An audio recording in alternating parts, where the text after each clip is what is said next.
They threw a crystal glass past my cheek like an invitation to leave the family. 2 weeks later, the woman who called me educated decoration was kneeling in my 600-foot apartment, begging for a signature. They erased my name from the family tree, but their own hands activated my legal trap. If you have ever been humiliated by relatives for not being enough, listen to how I flipped the board to checkmate. My name is Leah Richardson. I am 32 years old, and I was sitting in Siberia. That was the name my grandfather, Edmund Montclair, had privately given the seat at the far end of the grand dining table. It was the one closest to the swinging kitchen door, buffeted by drafts and the scent of polish, the one furthest from the roaring fireplace where the true family gathered. For years, it had been our shared joke, a quiet acknowledgement of my place as the adopted outlier. Tonight, it was not a joke, it was a sentence. I was in the Montclair estate in Ashford Heights, the ancestral home, a monolith of cold stone and colder money that I had, for 26 years, tried desperately to earn the right to call home. 24 relatives were present, 24 faces I had known my entire adult life, all seated beneath the oppressive glow of the infamous purple chandelier. It was an obnoxious, gaudy thing, a relic of my stepmother Vivian's French imperial phase. Tonight, its light felt less like ambiance and more like the sterile, buzzing purple of an interrogation lamp. It cast sickly, bruising shadows on the faces of my aunts, my uncles, my cousins, and the woman conducting this execution. Vivian Montclair, my stepmother, the self-appointed matriarch, held her crystal wine glass aloft. She was not making a toast. She was delivering a verdict. Her voice, usually as smooth and chilled as expensive vodka, was tight with a triumphant venom that had been brewing for decades. "To family," she said, her eyes, skipping over the 23 other people, locked onto mine, traveling the entire 30-foot length of the table to pin me to my chair. To the purity of the line, and to protecting what is ours, at all costs. A low murmur of uncomfortable, yet obligatory, assent went around the table. Glasses were raised, but few sipped. I did not raise my glass. I kept my hands folded neatly on the starched white linen in my lap, my spine straight. I had learned very early that reacting to Vivian was giving her ammunition. My stillness was my only armor. She saw my stillness. She interpreted it, as she always did, as defiance. "Leah," she said. The name dripped from her tongue like something she had scraped from the bottom of her shoe. "Always defiant, always so ungrateful, after everything we have given you." And then, with a casual, almost bored slip of her wrist, an action so practiced it looked accidental, yet so timed it was aimed for maximum psychological impact, she let the glass fly. It was not aimed at me. That would have been too crude, too physically violent, too prosecutable. It was aimed past me. I flinched, a tiny, involuntary betrayal of my composure. I felt the sharp whisper of displaced air as the heavy crystal base shot past my right cheek. It was so close I could smell the acidic, grassy tang of the Sauvignon Blanc. The glass shattered against the dark, walnut-paneled wall just behind my head, a sudden, violent starburst of expensive destruction. Silence. Absolute. Ringing silence, broken only by the delicate, tinkling rain of 1,000 crystal shards falling onto the priceless Persian rug. Vivian placed a perfectly manicured hand on her chest, her face a perfect portrait of feminine shock.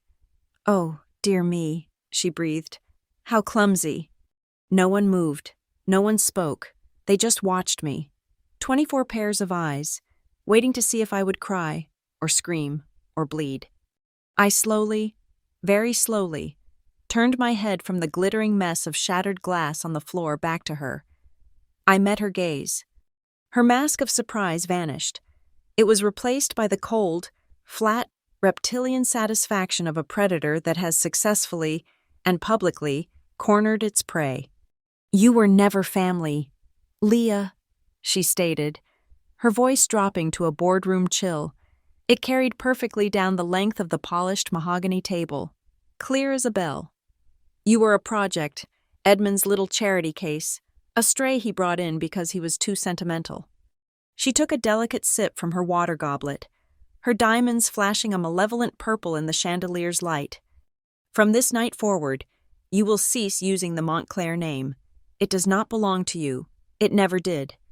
The words hung in the air, heavier and sharper than the crystal shards on the floor. This was it. The official severing. The disownment I had been sensing for weeks, ever since Edmund's funeral 3 months prior. As if on cue, my stepsister, Elise, moved in perfect choreography with her mother. Elise was Vivian's biological daughter, the true heir, the blonde, sharp-edged executive vice president of Montclair Urban. She was everything I was not: biological, ruthless, and entirely, exquisitely polished. She slid a thick leather-bound portfolio across the table. It was a cold, calculated shove. The portfolio glided over the smooth wood and stopped just inches from my untouched bread plate. "Sign this, Leah," Elise said. Her voice was clipped and efficient. She sounded exactly as she did when she was closing a hostile takeover, which, I supposed, she was. "What is it?" I asked, though my stomach already knew. "It is your formal resignation from the Briarwick Fund," Elise explained, her tone laced with condescension, as if speaking to a particularly slow intern. "It's a simple matter of paperwork. We're restructuring. It's time to let the adults handle the serious work. Your input is no longer required." The Briarwick Fund, Edmund's passion project, a charitable foundation supposedly dedicated to restoring underserved neighborhoods. My passion project. The one thing that connected me to him. I had designed their entire digital donation platform. The user experience, the back-end interface, the donor tracking system. I had done it for free, on my own time. A foolish attempt to prove my worth, a way to earn my keep. Elise had always despised my involvement. She saw charity as a nuisance on the balance sheet, and she saw me as a rounding error she was finally, gleefully, correcting. I am Leah Richardson. The Richardson was the name my biological parents gave me. The parents I barely remembered. The ones who died in that sudden, suspicious boating accident at Kingsley Harbor when I was 6. The Montclair was the name Edmund insisted I take when he adopted me, his late son's widow's orphaned child. He swept me into this viper's nest against Vivian's silent, seething protests. I am a freelance digital experience designer. I build systems. I make complex things make sense for normal people online. I work from a small, 600-square-foot apartment in New Delmere, a 2-hour drive from this mausoleum of inherited wealth. I make my own money. I pay my own bills. This, my independence, was my greatest sin. In the Montclair world, you did not work, you managed, you oversaw, you sat on boards, you did not freelance, you did not get your hands dirty with code. You certainly did not live in 600 square feet of rented space. My seat at the far end of the table was not just physical distance, it was a clear, calculated, and public message of my social position. I was Siberia, the outpost, the exile who was, until tonight, barely tolerated for Edmund's sake. Now Edmund was gone. Vivian snapped her fingers, a sharp, ugly sound. "The record, if you please, Mr. Harrison." The family lawyer, a gray, stooped man I barely recognized, stepped forward from the shadows near the sideboard. He was not David Hale, Edmund's longtime counsel. This was a new man, Vivian's man. He was holding a large, ornate, framed parchment. It was the Montclair family tree, a ridiculous, Gothic-scripted document that normally hung in Edmund's study. Harrison placed it on an easel under a spotlight, as if presenting evidence to a jury. He pointed a trembling finger to a branch near the bottom. My name, Leah Montclair Richardson. A thick, angry, jagged line of black ink was drawn through it, a cancellation. "Whose pen was this?" I asked. My voice was dangerously quiet, but it cut through the room. Vivian smiled, a thin, satisfied curving of her lips. "That," she purred, "was Edmund's. He saw the light, darling, just before the end. I stared at the black line. It was true. It was his ink. I recognized the heavy, distinctive flow from his favorite fountain pen, the one he used to sign billion-dollar contracts and, once, to write me a note for getting straight A's. But this felt wrong. The angle was too aggressive, too vicious. Edmund, even in his anger, was a man of precision. This was a slash, a wound on the page. He signed it the week before he passed, Vivian added, twisting the knife, savoring the kill. He finally saw what we all saw, that you were a liability, a mistake. Harrison the lawyer cleared his throat. A dry rattle. He pulled my attention back to the portfolio Elise had pushed at me. He opened it. "This is a simple document of consensual removal," he droned, his voice a monotone designed to neutralize the sheer violence of the act. "It states that you, Leah Richardson, effective immediately, relinquish all past, present, and future claims, titles, and associations with the Montclair family name and any and all holdings, trusts, and entities, including but not limited to the Briarwick Fund." He produced a pen, a sleek, silver Mont Blanc. He placed it neatly on top of the signature line. "The family," he continued, "is prepared to offer a one-time final severance payment in acknowledgement of your time here." $20,000, Elise chimed in, the amount offered with the same casual disdain as one might offer a tip to a parking attendant. "If you will just sign," Harrison urged, gesturing to the page. I looked around the table. 24 relatives. My Uncle Charles was suddenly fascinated by the pattern on his creme brulee spoon. My cousin Marcus was texting furiously under the table. Aunt Genevieve, the one who used to slip me peppermint cookies when Vivian wasn't looking, was staring fixedly at the purple chandelier, her face pale and slack. Not one, not a single person would meet my eye. They were all witnesses. Their silence was their signature. Their complicity was their assent. They were all watching this execution and pretending they were just here for dinner. The only sound in the room was the faint, sharp tink. Tink. Tink of silverware against porcelain. Someone, somewhere down the table, was still eating dessert. The sound was deafening. It was the sound of indifference, the sound of people politely chewing over my carcass before I was even cold. They were hiding behind the civilized clatter of spoons. They were turning away, physically and morally, to absolve themselves of the responsibility of witnessing. My breath was steady. My hands were still. I would not give them tears. I would not give them rage. I would not give them the satisfaction. I looked down at my left hand. On my ring finger, I wore a simple, heavy gold signet ring. It was not a Montclair jewel. It was Edmund's. It was his college ring, the one he wore long before the dynasty, before the diamonds. He gave it to me when I graduated from college, slipping it onto my finger himself. "The Montclairs build things, Leah," he had said, his voice rough with emotion. "You are a builder. Don't you ever let them forget it." I had worn it every single day since. Slowly, deliberately, I worked the ring off my finger. It was snug. It fought me for a second, catching on my knuckle, as if it knew. I held it poised over the polished mahogany table. I did not set it down gently. I did not toss it in anger. I dropped it. It landed with a single, sharp, heavy clack. The sound cut through the clinking of spoons like a gunshot. Every head snapped toward me. The sound was final. It was hard. It was the sound of a judge's gavel striking the bench. 20,000?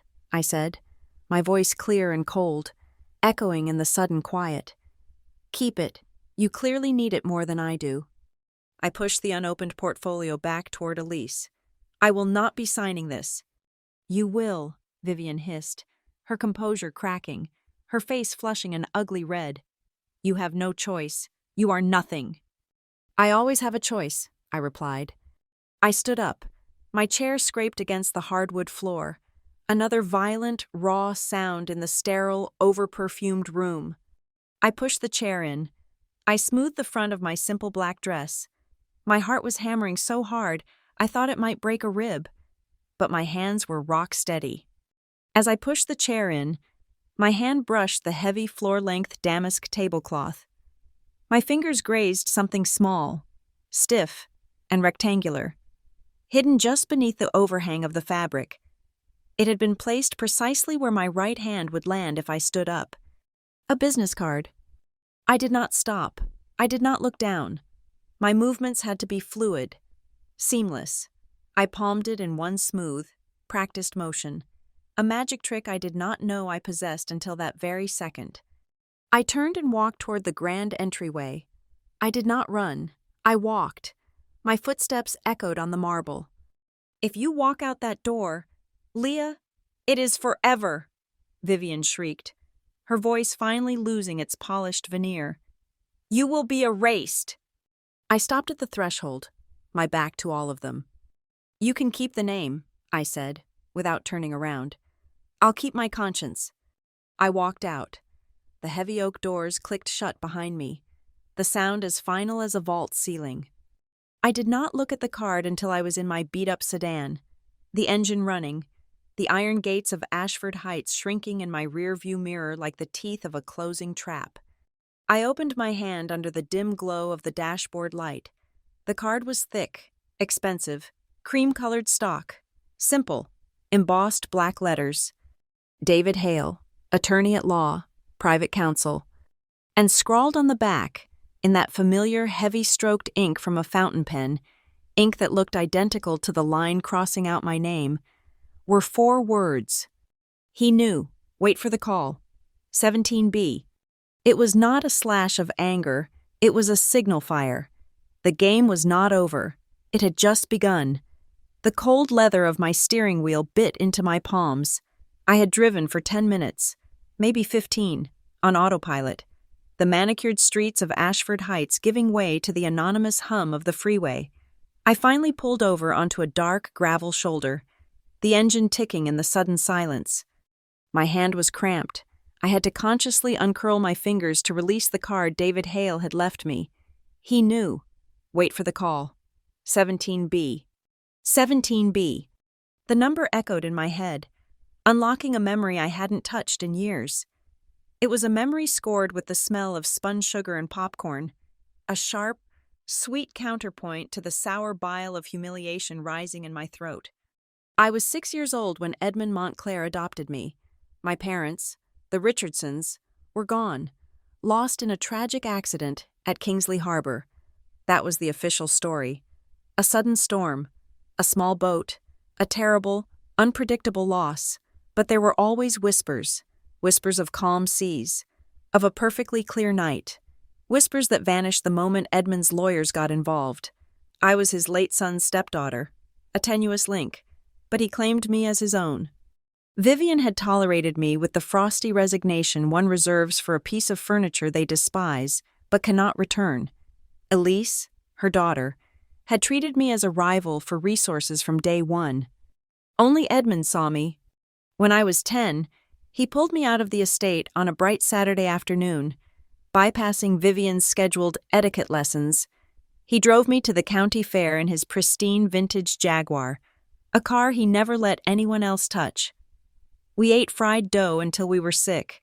He won me a giant, misshapen blue bear I still have in the back of my closet.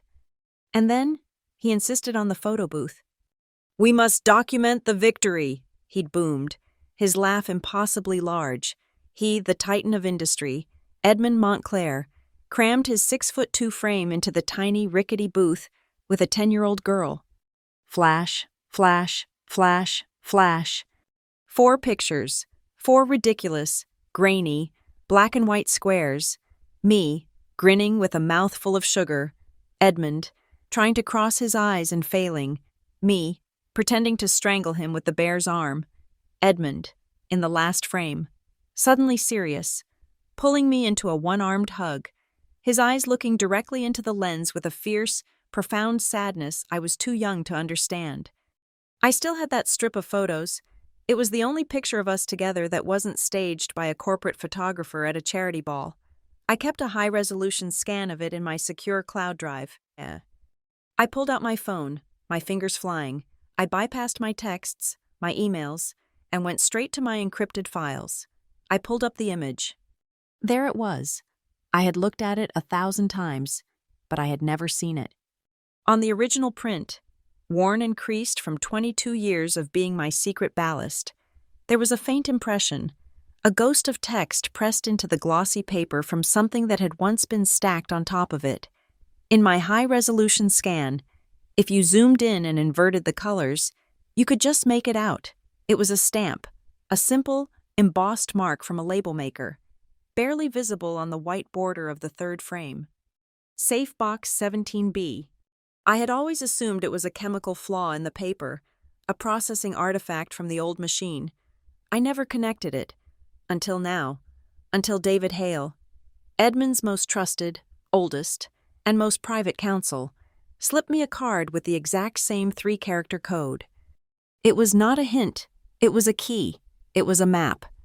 My mind raced, connecting dots that had been floating, unanchored, for years.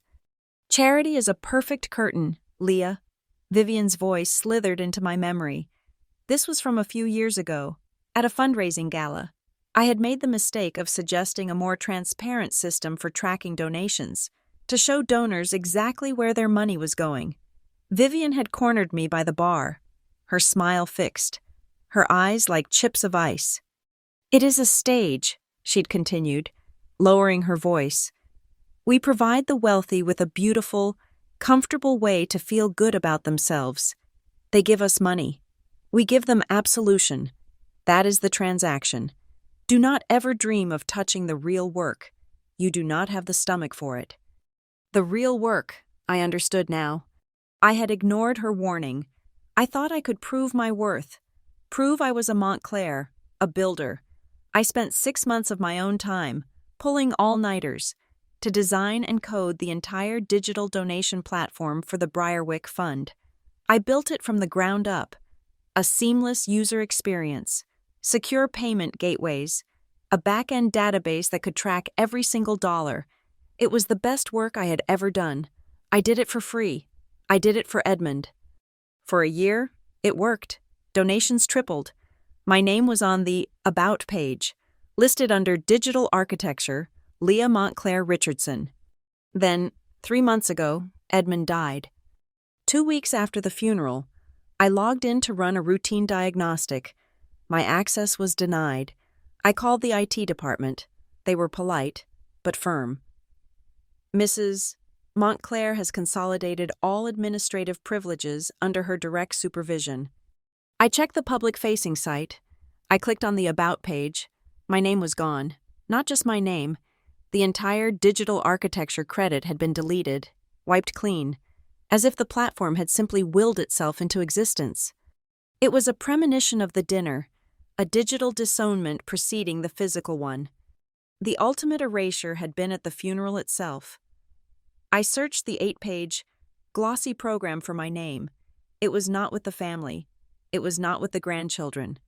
I finally found it on the last page, under a list of institutional partners and distant business associates, in tiny, almost unreadable 8-point font. Buried at the end of a long line were the words, "and other relations." I was not just an afterthought, I was a footnote. But before they locked me out, I had seen things. I am a systems designer. I look for patterns. I look for flaws. I look for things that do not add up. I had been poking around the expense reports for the previous fiscal quarter, looking for data to optimize the donation flow. I found a string of payments that made no sense. Massive, recurring wire transfers for structural repairs and community revitalization. I knew those addresses. They were part of a block in the old industrial sector, a place Briarwick had pledged to restore. But I had biked through that neighborhood just weeks before. There were no structural repairs. There was no revitalization. There was nothing but chain-link fences and empty, weed-choked lots. The invoices were all from the same 3 contracting firms, all registered to the same post office box in Delaware. Ghost contractors, non-existent locations, invoices for sums 8 to 15 times the market rate. At the time, I assumed it was incompetence, sloppy bookkeeping. I made a note to ask Edmund about it. But I never got the chance. His death was sudden, a massive coronary. The doctor said he was 78, but he was vital. He played squash 3 times a week. He had just passed his physical with flying colors. But a weak heart. They said, it happens. Vivian had him cremated within 24 hours. Now, sitting in my car, the gravel crunching under my tires, I remembered 2 other things. A voicemail. It came in 2 days before his death. I was in the middle of a major project launch and missed the call. The message was from Edmund. His voice was rough, strained, like he was in a hurry. Leah, don't call me back on this line. It's compromised. I need you to know the truth about your parents, about Kingsley Harbor. I have it. It's all in writing. I'm making sure you're protected. I love you, child. Remember, you are a builder. I had saved it. I thought he was just being sentimental, maybe a little paranoid. An email. The day after the voicemail. It was from his private, encrypted account. The subject line was just a series of numbers. The body of the email contained only 1 sentence. When you turn 32, the rights revert to you. No one can stop it. I turned 32 last month. The dinner tonight, the public humiliation, the slashed family tree, the document Elise tried to force me to sign to withdraw from the Briarwick Fund. Relinquish all claims, including but not limited to the Briarwick Fund. It was not a spur-of-the-moment decision by Vivian. It was a desperate, calculated, timed attack. They had to get my signature. They had to force me out before I realized what that email meant, before I realized that at 32, the rights reverted to me. Edmund had been 1 step ahead of them. He knew Vivian. He knew what she was capable of. He must have suspected she was siphoning money from his fund, his legacy. He must have suspected she would come for me the second he was gone. He knew.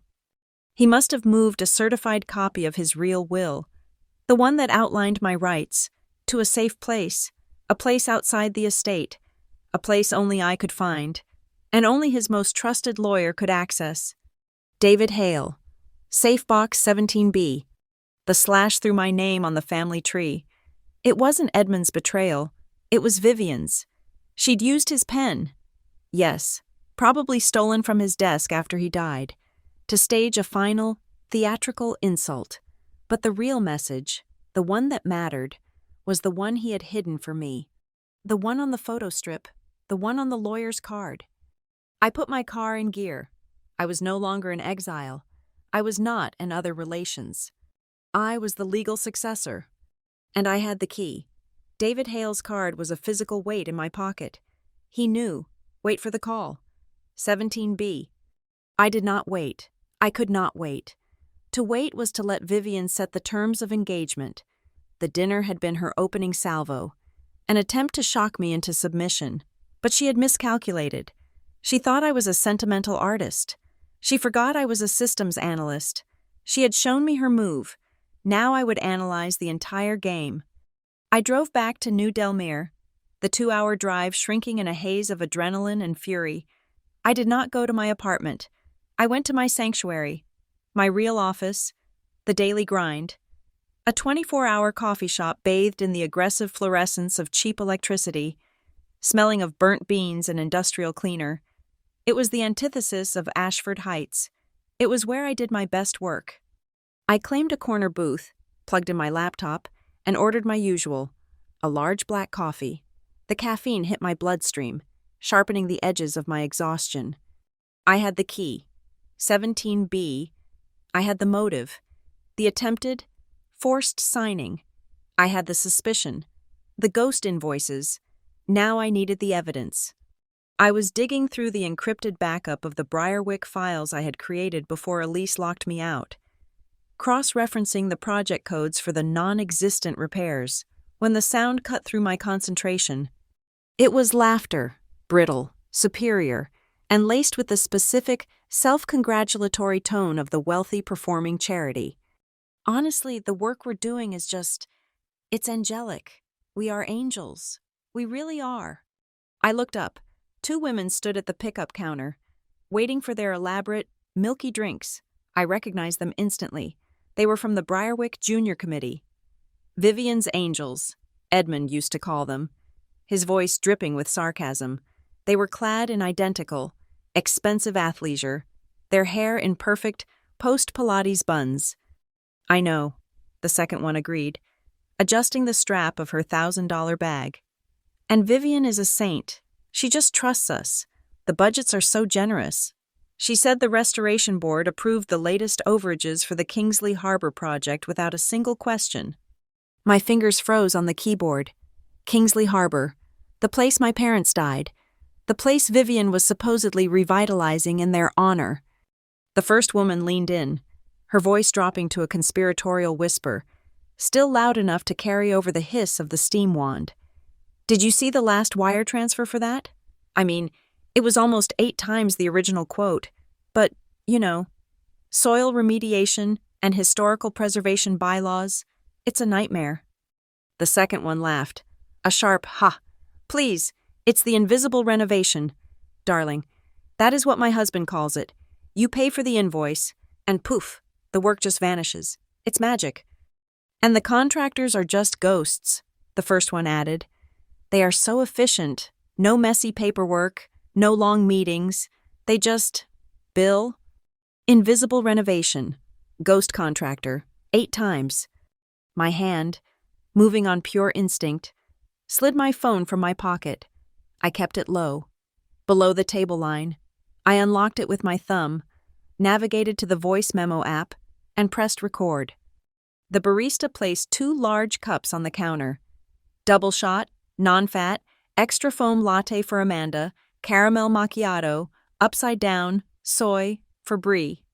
Bree, the second woman, picked up her drink. Well, whatever they are, they make our lives easy. And honestly, who is going to audit a residential restoration fund? It's charity. You would look like a monster for even asking questions. It's just poor taste. They gathered their drinks and swept out, leaving a cloud of expensive perfume in their wake. I stopped the recording. I had it. It was not just suspicion anymore. It was nomenclature. Invisible renovations, ghost contractors, and the crucial, arrogant admission. Who is going to audit a residential restoration fund? I turned back to my laptop. The hunt was on. I started with the project code. KH, Restoration 001, Kingsley Harbor. The invoices I had flagged months ago were from 3 companies: Apex Solutions, Seaview Builders, and Tidewater Contracting. All 3 listed the same post office box in Delaware as their corporate address. I ran a new search on the Delaware Corporation's database. That single post office box was not just home to 3 companies. It was the registered address for 17 distinct limited liability companies, all development, or solutions, or consulting firms, all registered within the same 2-week period, just after Edmund's death. A nesting doll of shell corporations. And the managing partner listed for the holding company that owned the box, the name on the incorporation documents? Elise Montclair Urban. My stepsister, the one who told me to let the adults handle the serious work. She was not just managing the fund, she was contracting herself through a maze of ghost companies. My fingers flew across the keyboard. This was not a charity, it was a buffet. Next, I pulled the physical addresses listed on the invoices. These were the sites of the completed work, the restored community center, the rebuilt fishing pier, the revitalized Main Street, all in the name of my dead parents. I opened a satellite imaging service with historical data. I typed in the first address, 1200 Harbor Drive. The invoice described, in painstaking detail, complete structural refit, new roofing, new HVAC, and public landscaping. The cost? $4.2 million. The satellite image, dated 2 days ago, showed what I knew I would see: an empty lot, weeds, a chain-link fence bowed with rust, and a single concrete slab where a building might have been 30 years ago. I checked the next address, and the next, and the next. 17 invoices, 17 ghost contractors, 17 empty lots. I charted it out, the numbers blurring. Vivian and Elise were not just skimming. They were not just inflating invoices by 8 or 15%. They were inventing projects wholesale. They were billing for work that never happened, for materials never ordered, from companies that did not exist. They were siphoning millions, perhaps tens of millions, from the Briarwick Fund. But where was the money going? It left the Briarwick accounts, paid to the 17 shells. From there, the trail should have gone cold. But I had built the platform. I knew its architecture. I still had a backdoor diagnostic port into the payment processor's API. I could not see into Briarwick's bank accounts, but I could follow the transactional data logs. The payments hit the shell accounts. Within 1 hour, every dollar was bundled and wired. Not to another domestic bank. It went offshore. A bank in the Cayman Islands. A dead end. Unless it was not a dead end. Unless it was a loop. Who did business with Montclair Urban? Who were their biggest partners? I pulled the public filings for Elise's company. They had announced a major strategic partnership last quarter. A high-end European design firm called Ethelred Interiors. I searched the name, Ethelred Interiors. Ethelred was receiving massive, multi-million-dollar consulting fees from an anonymous corporate entity registered in the Cayman Islands. The money was being laundered, siphoned from the charity, washed offshore, and paid back to a partner of Elise's own company. It was a closed loop. And who was the principal owner of Ethelred Interiors? A quick, frantic search confirmed it. Ethelred's CEO was a man I had met once, a man I had watched Elise kiss at the funeral, her fiancé. My stomach turned. This was systemic, a family affair. One last piece. I went back to the original PDFs of the invoices, the ones I had downloaded 3 months ago, just before I was locked out, the ones I had thought were just sloppy. I am not a forensic accountant, but I know systems. I opened the first PDF, not in a reader, but in a metadata inspector. File, properties, details. Created, August 10th, 10:30 a.m. Author, B. Clyde, Briarwick Accounting. Modified, September 15th, 2:14 a.m. Author, A. Jennings. My blood went cold. September 15th, 3 days after Edmund's funeral, 2:14 in the morning. A. Jennings, Annabelle Jennings, Vivian Montclair's Mousie, terrified, personal assistant. Vivian! She had not just approved this, she was the architect. She was personally logging in, or forcing her assistant to log in the dead of night, days after her husband's funeral, to doctor the invoices, to change the numbers, to cover the tracks. The slash through my name on the family tree was not just an insult, it was a final, desperate act of concealment. I had enough. I had the audio recording, I had the 17 shell corporations, I had the satellite images of the empty lots, I had the money trail, from Briarwick to the Caymans, to Elise's partner, and I had the metadata. I had Vivian's digital fingerprints. I bundled it all into a single, encrypted zip file. I titled it, The Real Work. I attached it to a new, anonymous email and sent it to the address on David Hale's card. The reply came back in less than 3 minutes. I have the package. What you have is the what. I have the why. Be at my office. 4 p.m. today. Use the back door. The alley entrance off 7th. Tell no one. Burn this email. David Hale's office was the opposite of the Montclair world. It was old wood, old leather, and the smell of old paper. It was a fortress of quiet, generational competence. He was a man in his late 70s, with eyes that had seen everything and were impressed by nothing. He did not shake my hand. "You did good work, Leah," he said, gesturing for me to sit. "Your grandfather would be proud. You are, as he always said, a builder." He stood and walked not to a filing cabinet, but to a heavy 19th century painting of a ship in a storm. He swung it aside, revealing a heavy steel, in-wall safe. He spun the dial. "Edmund was no fool," David said, his back to me. He knew Vivian. He knew Elise. He knew what they were, but he was trapped by appearances, Until he was not. The safe clicked open. He pulled out a single, thick, leather-bound box. He placed it on the desk between us. On the simple brass plate, 3 characters were engraved. 17B. Your grandfather established this box at my firm 15 years ago. David said. It was not part of his estate, which Vivian is currently tearing apart. This is separate.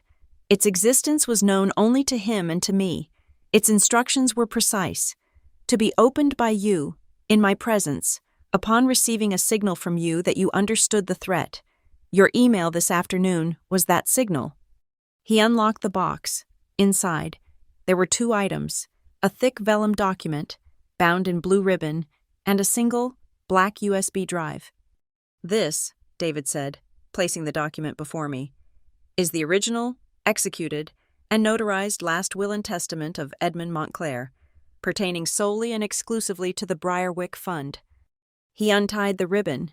He turned to the 3rd page and pointed. My eyes scanned the dense legal text. All previous charters notwithstanding, I hereby name my granddaughter, Leah Richardson, as the sole successor, beneficiary, and controlling party of the Briarwick Fund, its assets, and its charter. I looked up at him, stunned. But Vivian... She is operating under the authority of the old charter, David said. She does not know this one exists, but Edmund knew she would fight. He knew she would claim he was senile, that you manipulated him. He picked up the USB drive, which is why he made this. He plugged the drive into his desktop monitor. He hit play. Edmund's face filled the screen. He was in this very office. He looked tired, pale, but his eyes were blazing with a cold fire I had never seen. My name is Edmund Montclair. The date is September 1st. I am of sound mind, sound body, and under no duress, I am making this recording to verify my intent, concurrently with the signing of my new will regarding the Briarwick Fund. He looked directly into the camera. It felt like he was looking at me. The fund has become compromised. My wife, Vivian, and her daughter, Elise, have begun to use it as their personal slush fund. I built this family's fortune. I will not stand by and watch them tarnish it by stealing from the communities I pledged to help. Therefore, I am removing them. The sole, new, and binding beneficiary and executor of the Briarwick Fund is my granddaughter, Leah Richardson. He leaned closer. Leah, if you are watching this, it is because I am gone, and they have tried to remove you. Do not let them. This is your birthright, not of blood, but of character. The video ended. I was shaking. David Hale did not seem to notice. He turned to the last page of the will. And here, Leah, is the blade, the part that matters most. Edmund called it Leah's failsafe. He read the clause aloud. This new charter, and Leah Richardson's control, shall be held in secret trust by David Hale until the date of Leah Richardson's 32nd birthday. Upon this date, her control becomes absolute and immediate. Furthermore, any and all modifications, amendments, signatures, or alterations to the fund's bylaws made after this date require the binding, physical, and consensual signature of Leah Richardson herself. Any such amendments attempted or made without her signature shall be rendered null, void, and legally non-existent. It hit me, a freight train of realization. I turned 32 last month. The dinner, the humiliation, the document Elise tried to make me sign. It was not a resignation, I whispered, the words catching in my throat. No, David said, his voice grim. It was an amendment. They were trying to trick you into signing away the power that had already become yours. That document was their only legal path to keep control, their only way to validate the fraud they have been committing. He leaned back, a thin, dangerous smile playing on his lips. And you, my dear, refused to sign. We left David Hale's office just as the late afternoon sun turned the city's smog to gold. The air in the elevator was sterile and silent.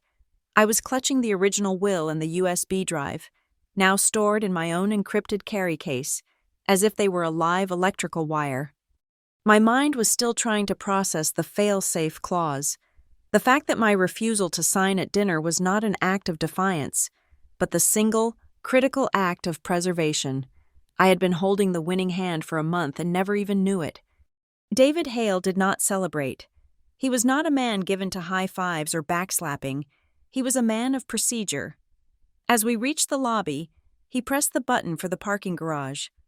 "The next 24 hours are critical," he said, his voice flat. "Vivian thinks she has a paperwork problem. We must demonstrate she has a legal catastrophe." "What is the first move?" I asked, my voice sounding thin. "We do not sue. We do not negotiate. We simply correct the record," David said, "and we start with the money." Our first stop was not the courthouse. It was the private wealth management division of the bank that held the Briarwick Fund's assets. It was a place of deep carpet, quiet voices, and absolute terror regarding liability. David Hale's name got us past the gatekeepers and into a glass-walled office with a senior vice president, a man whose suit probably cost more than my car. "We are here to present a correction to the fiduciary authority of the Briarwick Fund," David announced, placing the leather-bound copy of the will on the man's desk. "Mr. Hale," the banker said, smiling a tight, dismissive smile, "we have the fund's charter on file. Mrs. Vivian Montclair is the sole executor." "She is not," David interrupted, his voice dropping to a temperature that froze the banker's smile. "She is the executor of a superseded document. This," he tapped the will, "is the active, binding, and final instrument, executed by Edmund Montclair and held in trust until the beneficiary reached the age of 32. Ms. Richardson turned 32 last month." The banker's eyes flicked to me. I was no longer the "and other relations." I was a threat. "This is highly irregular," the banker stammered, looking at the blue ribbon, the heavy vellum. "And this," David said, sliding the black USB drive across the desk, "is Mr. Montclair himself, explaining exactly why he made the change. I suggest you watch it." We sat in silence for the 41 seconds it took the video to play on the banker's desktop. I watched the banker's face. The polite skepticism melted into a waxy, pale panic. He saw Edmund, clear and lucid. He heard the words, "sole successor," and Leah Richardson. "His signature is notarized here," David pointed, "and his medical clearance from the day of the signing is attached." The banker understood. He was not looking at a family squabble. He was looking at a multi-million-dollar fund that he had been allowing the wrong person to access. "Given this discrepancy," David continued, "and the active internal fraud we have just uncovered," he slid a single sheet of paper listing the 17 ghost contractors onto the desk, "we are instructing the bank, on behalf of the true beneficiary, to immediately freeze any and all outward-bound transactions from the Briarwick Fund and its associated investment accounts, pending a full audit and verification of legal trusteeship." The banker swallowed. I will have to escalate this to legal." "You do that," David said, standing up, "and while you do, know that any transaction cleared by this bank after 11:03 a.m. today will be considered active participation in that fraud. We will be filing this will and the video with the probate court this afternoon." We walked out. "He will freeze it," I whispered, the adrenaline making me shake. "He will freeze it in the next 5 minutes," David corrected. "He is not protecting Vivian. He is protecting the bank." That was the first move. The reveal. We had shown our hand. The next move was the rebuttal. We had to anticipate Vivian's counterattack. Back in his office, David pulled a second file. "Vivian is arrogant, but she is not stupid. She knew she needed some legal cover after Edmund died. Even before you turned 32, she would have tried to amend the old charter, the one she thought was in force." "How?" "By fraud," David said simply. "She would have needed to prove Edmund changed his mind just before he died. She would have found a document, and she would have needed a notary to make it look real. So, my investigator looked." He opened the file. It contained bank statements, not from Vivian, but from a public notary in a suburb 2 towns over from Ashford Heights. This notary, a Mr. James Gable, specializes in after-hours service, David said. On September 14th, 2 days after Edmund's funeral, Mr. Gable received a wire transfer from a design consulting company. One of Elise's shells, I breathed. Exactly. A bonus, shall we say, for $10,000, the very same day. Mr. Gable notarized and filed an amendment to the Briarwick Fund. The amendment names Vivian as permanent executor and Elise as successor. It claims to have been signed by Edmund Montclair. But Edmund was dead, I said. Correct, which is why the signature date on the document is September 8th, David said. 4 days before he died, the stamp was backdated. The $10,000 bonus was for Mr. Gable's cooperative memory. This was the lock, the proof of intent, the forgery. Vivian and Elise had not just been stealing, they had been actively, criminally altering the legal record. We have filed this with the State Bar and the Attorney General's office, David said. Mr. Gable is already cooperating in exchange for leniency. The first domino had fallen. I was back in my 600-square-foot apartment. The contrast between David's world of legal iron and my world of IKEA furniture and thrift store art was staggering. My phone rang at 6 p.m. The bank had frozen the accounts 5 hours ago. The electronic transfer Elise had likely scheduled to one of her shell companies had failed. The panic must have been setting in. The screen lit up. Vivian Montclair. My heart tried to escape my chest. I looked at the phone as if it were a snake. I remembered David's advice, given just as I left his office. She will call, he had said, his eyes sharp.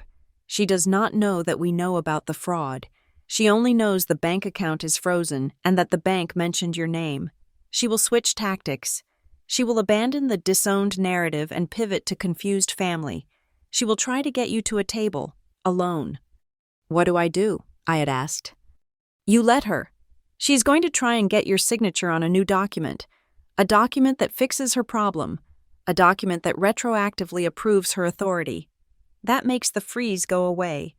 You do not stop her. You do not accuse her. You let her invite you. You let her talk. Let her confess what she did, on her own terms. Let her dig her own grave, right in front of you. I took a breath. I answered the call. Leah? Darling? Vivian's voice was a masterpiece of manufactured warmth. The ice-cold matriarch from the dinner was gone, replaced by a concerned, slightly flustered mother. Leah, I am so glad I reached you. There has been a dreadful misunderstanding at the bank. A misunderstanding? I kept my voice flat, confused. Yes, they have frozen the fund. Can you believe it? Some bureaucratic nonsense. They mentioned your name. It seems your grandfather's old paperwork is causing chaos with my new filings. It is all a terrible mix-up. My new filings? She was admitting to them. Oh, I said. Listen, darling. This is far too complicated for the phone. This is adult business. You and I, and perhaps Elise, we just need to sit down, just the three of us, and sign 1 or 2 papers to clear this up for the bank. It is just a formality. Why do you not come to the house tomorrow? I cannot, I said. I have work. Nonsense, she pushed.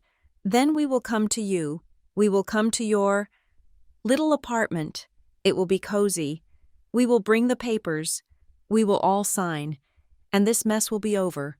We are family. After all, we protect each other. My blood ran cold. We will come to you. Tomorrow night, she said, not asking.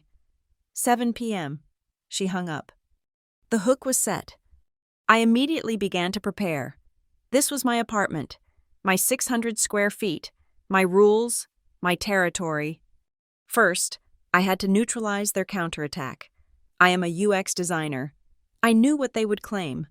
Vivian's first accusation would be that I was a disgruntled employee, that I was retaliating, that the digital platform I built was stolen intellectual property. I spent the next 3 hours combing my email archives. I searched for every communication related to the Briarwick platform. I found it. The original email chain from 2 years ago. I had sent the final code repository to Edmund. His reply, which he had, bless him, copied to both Vivian and Elise, was explicit. Leah, this is a masterpiece. Your gift of this platform to the fund is the single greatest donation we have received. It will be the bedrock of our future. We are all indebted to you. Gift, donation, indebted. I printed the entire thread. I saved it to a new drive. My IP was safe. They had no leverage. Next, I prepared the room. They thought they were coming into the Strays' apartment. They were walking into a deposition. I went to an electronics store. I bought the smallest, highest resolution pinhole video camera they had. It was designed to look like a USB power adapter. I plugged it into the wall outlet facing my small dining table. It had a perfect, wide-angle view of the 2 chairs they would sit in. I bought a secondary audio recorder, an ambient mic, and slipped it beneath the stack of design magazines on my coffee table. Then, I prepared my script. David's words echoed. Ask little. Force them to talk much. I would not be an accuser. I would be a confused, slightly intimidated, but detail-oriented collaborator. I wrote down my cool questions on a notepad. 1. I am happy to sign. Vivian. But I need to understand what I am signing. The bank said my signature was required because I turned 32? I did not know that was a rule. Let her explain the fail-safe clause in her own words. 2. Elise, I am still confused about the Kingsley Harbor budget. The numbers I saw, they seemed high. Can you just walk me through the invisible renovation costs again? Just so I understand our exposure. Let her admit to the ghost invoicing. 3.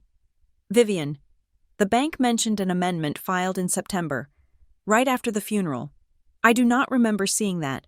Was that the one you signed to keep things stable? Let her confirm the backdated document. The final piece.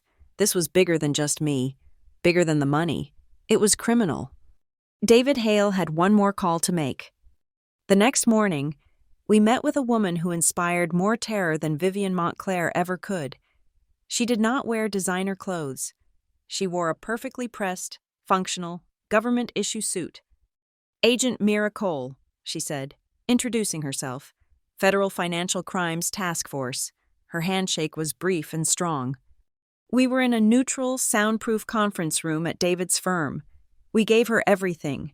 The real work package, the 17 shells, the satellite photos of the empty lots, the money trail to the Caymans and back to Elise's partner, the forged notary document. Agent Cole listened without expression. She did not drink her coffee. She reviewed the data with a terrifying practiced speed. This is not a family dispute. Mr. Hale, she said, finally looking up. Her eyes were a flat, assessing gray. This is wire fraud, bank fraud, and misappropriation of nonprofit funds, which carries enhanced federal penalties. The offshore loop is clean. The shell company structure is blatant. This is not amateur hour. She looked at me. Your evidence on the ghost contracting is solid. The satellite imagery cross-referenced with the invoices is a slam dunk. The backdated notary signature is the nail in the coffin. They are coming to my apartment tonight, I said, my voice steady. They are bringing a new document for me to sign. Agent Cole's expression did not change, but I saw a flicker of predatory interest. They are attempting to coerce a signature to cover an active federal crime. They are tampering with a witness. We intend to record the conversation, David said. Good, Agent Cole replied. My team will be outside. We will have a surveillance van parked at the end of your street, monitoring the audio feed in real time. Do not, under any circumstances, alert them. Use your cool questions. Ms. Richardson, get them to confirm the wire transfers. Get them to confirm they authored the backdated amendment. Get them to state, in their own words, what they want you to sign and why. She stood up. Let them talk. Let them think they are winning. Let them walk right into the trap. When they do, we will have everything we need. They said they would arrive at 7 p.m. It was a power move, of course, forcing me to cancel my evening, to sit and wait, to stew in the anxiety of their arrival. 7 p.m. came and went. The single cup of chamomile tea I had allowed myself went cold. The cheap IKEA clock on my wall ticked with an intrusive, hollow sound. At 8 p.m., I checked the camera. The small black square, disguised as a USB charger, was plugged into the wall outlet opposite my small dining table. The green live light was no bigger than a pinprick. The angle was perfect.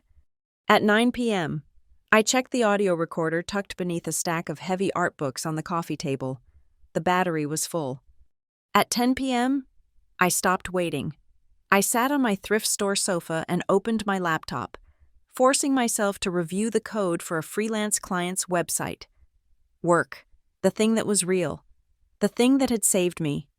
At 10:58 p.m., the knock came. It was not a request for entry, it was a summons.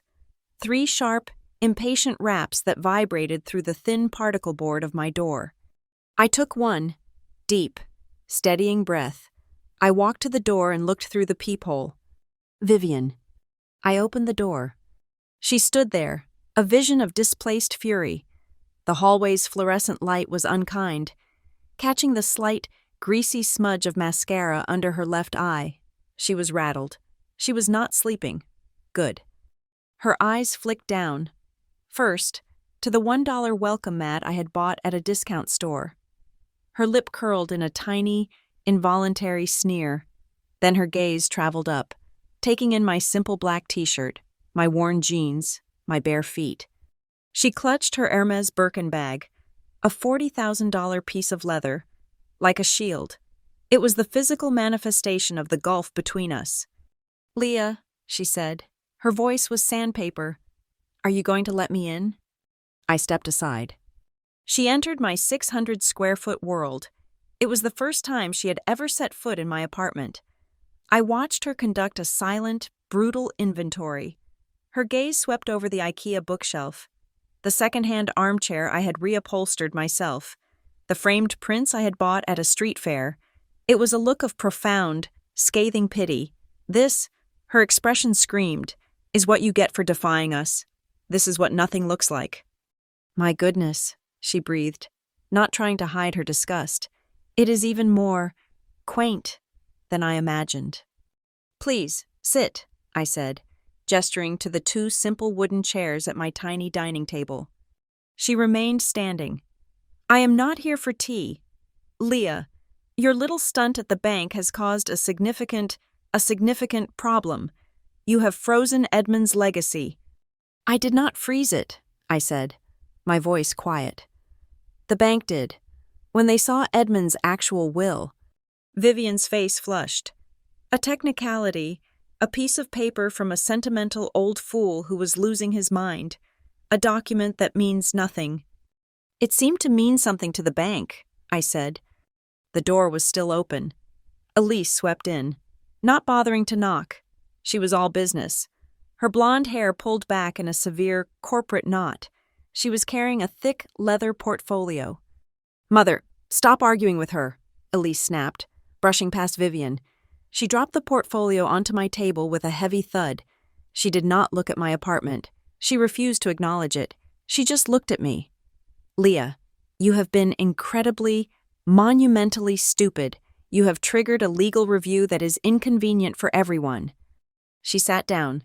She flipped open the portfolio. It was full of documents, all neatly organized with bright yellow "Sign Here" tabs. "This is what we are going to do," Elise said, her voice the one she used on underlings. "This is a comprehensive agreement. It is a retroactive transfer of authority. It confirms Mother's executorship as of September. It confirms all expenditures made by the fund are valid. It includes a lifetime non-disclosure agreement regarding all family business, including the fund." She slid a heavy, expensive pen across the table. "You sign this, all of this, and the bank unfreezes the account. The problem you created goes away. We can all get back to work." I did not look at the pen. Instead, I reached into my pocket, I pulled out my cell phone, I slid it onto the table, placing it directly between the 3 of us. My finger tapped the screen, opening the voice memo application. I pressed the large red record button. The digital waveform began to pulse. picking up the hum of my refrigerator. Elise's eyes narrowed to slits. What precisely do you think you are doing? We are discussing a legal document, I said, my voice calm. I think it is important that we are transparent, just so we all have a clear record of what we agree to. Vivian and Elise exchanged a look. It was a flash of pure, shared venom. They were trapped. They could not object to a recording without admitting they had something to hide. And they were here because they needed me. The bank had frozen their river of money, and I was the only key. Fine, Vivian spat, sitting down heavily in the other chair. The camera in the wall outlet now had a perfect, clear shot of both of their faces. She tried to pivot. The mask of the concerned mother slid back into place, however cracked and peeling. Leah, she said, her voice softening, trying to find a warmth that was not there. We know what this is. You feel hurt. You feel cut out. You think that awful dinner was the end. It was not. It was a mistake. I was emotional. We are family. She leaned forward, attempting to look sincere. You want your peace? I understand. We are prepared to be generous. She paused for effect. You sign these papers tonight. You make this go away, and I will personally authorize a wire transfer of $5 million to you. Tomorrow morning, a bonus, a finder's fee, for your cooperation in protecting the family name. $5 million, the opening bid. I did not look at the money. I looked at the papers. I activated my cool questions. I am confused. Vivian, I said, pitching my voice to sound naive, overwhelmed. Why me? The bank said something about a clause, something that activated when I turned 32. I did not know that was a rule. Can you explain that? Elise scoffed, tapping the portfolio impatiently. It was a loophole, Leah, a ridiculous, sentimental loophole Edmund's ancient lawyer put in years ago. It is a legal technicality. It is meaningless. If you sign this document supersedes that clause. It confirms you have no interest in the fund's operations. And the amendment? I asked, turning to Vivian. The one from September, the one the bank mentioned, was that the one you signed? To keep things stable, right after the funeral? Vivian's eyes flashed. Yes, I signed it. I did what I had to do to protect the legacy, a legacy that you are currently trying to burn to the ground for what? Spite? $5 million, she repeated, her voice hard. I shook my head, as if still confused. It is not just that. I am worried about the work. Elise, the Kingsley Harbor project. I was looking at the invoices before I was locked out. The numbers, they just seemed so high. I was worried. This, I knew, would trigger Elise. She could not stand anyone, especially me, questioning her business acumen. Her face flushed an angry red. You were worried? She spat. You, the freelance coder, were worried. You do not understand budgets of this scale. Leah, you never did. Those were incredibly complex, multi-stage projects. But the lots were empty, I said. It was a simple statement, a fact. Elise leaned forward, her voice dropping to a low, condescending hiss, speaking directly into my phone's microphone. Of course the lots are empty. Do you have any concept of the cost of preliminary assessments? The zoning permits? The legal challenges? The environmental impact reports alone cost more than this entire apartment building. Those renovations were intentionally structured outside the standard audit protocols to maximize liquidity and minimize tax exposure. It is called creative financing. It is something you would not, and could not, ever understand. There it was, intentionally structured outside the standard audit protocols, a recorded confession to fraud. I looked at my phone. The red bar was pulsing. We had it. Buzzed. Tea.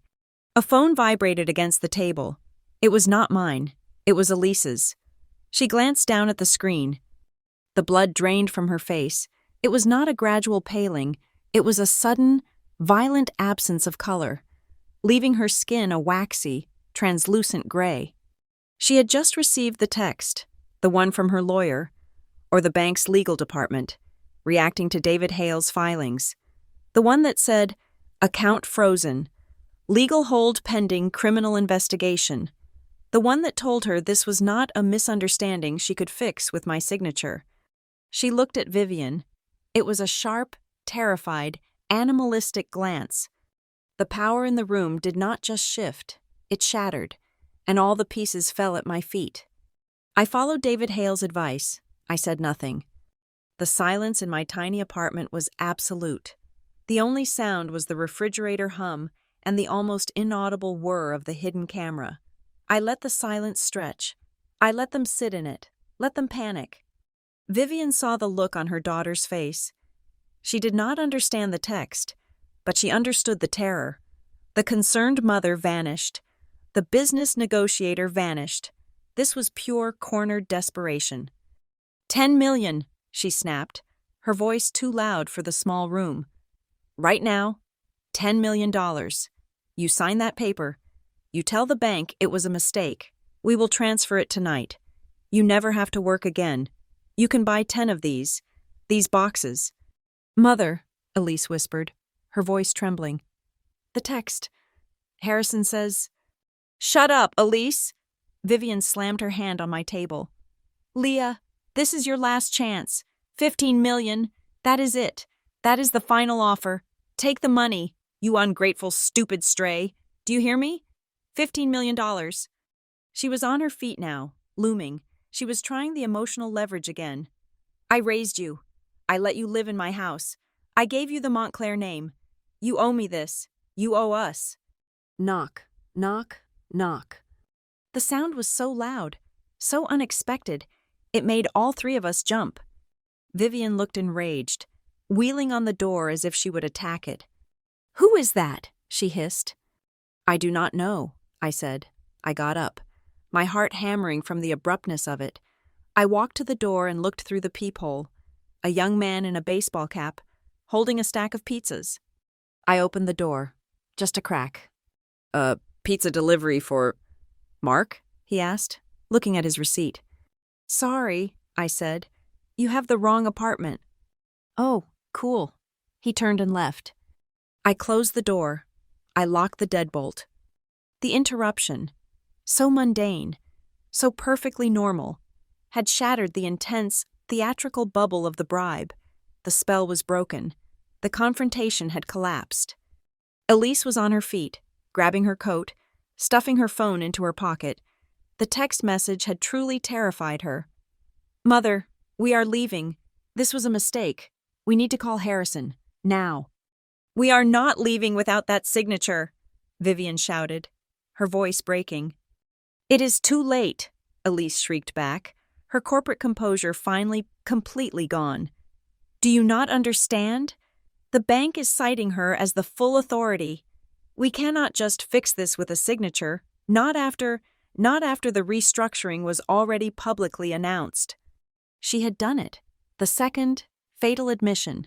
She had just confirmed that the entire public-facing narrative of a restructuring was a lie, a cover for the fraud. They were both standing, exposed, undone, in the middle of my living room. They looked at me, their faces a mask of fury and panic. They were still waiting. Would I break? Would I take the money? Would I sign the paper and save them? I looked at the portfolio. I looked at the pen. I looked at my phone, its red light still pulsing, faithfully, on the table. Then I looked at Vivian. "Whether I sign this," I said, my voice perfectly clear, perfectly calm, "or whether I do not, it is far less important than the fact that you have both said quite enough." The heavy click of my deadbolt sliding into place was the loudest sound I had ever heard. Vivian and Elise were gone. A cloud of their expensive, acrid perfume and raw panic left hanging in the air of my small apartment. They had practically fled. Elise dragging a shell-shocked Vivian by the arm. The portfolio of incriminating documents left forgotten on my table. I leaned against the door, my legs suddenly unable to hold my full weight. The adrenaline that had kept me rigid and cold for the last hour drained away, leaving a bone-deep tremor. The phone on the table was still recording. The tiny pinprick of green light on the camera, disguised as a USB charger, was still glowing. I waited. I counted to 100. I picked up my phone, stopped the recording, and saved the file. I sent a single, 3-word text message to a number I had memorized. "We have it." The reply was instantaneous. "Copy. We are mobile. Stay inside." Less than 10 minutes later, a new knock came. It was not the impatient rap of a Montclair. It was quiet, professional, and precise. I opened the door to Agent Mira Cole, a man in a simple windbreaker, a technician, slipped in behind her. He said nothing, moving immediately to the wall outlet to retrieve the camera. He collected the audio recorder from under the coffee table books, placing both in static-proof evidence bags. "The audio feed was clear," Cole said, her voice flat, impersonal. She did not bother with pleasantries. "They confirmed the backdated amendment. They confirmed structuring funds outside audit protocols. And they attempted to bribe a federal witness, you, with a figure of $15 million. She looked at me, her gray eyes assessing. "That recording is the final lock on the conspiracy and witness tampering charges." "So, what happens now?" I asked, my voice hoarse. "Do you arrest them?"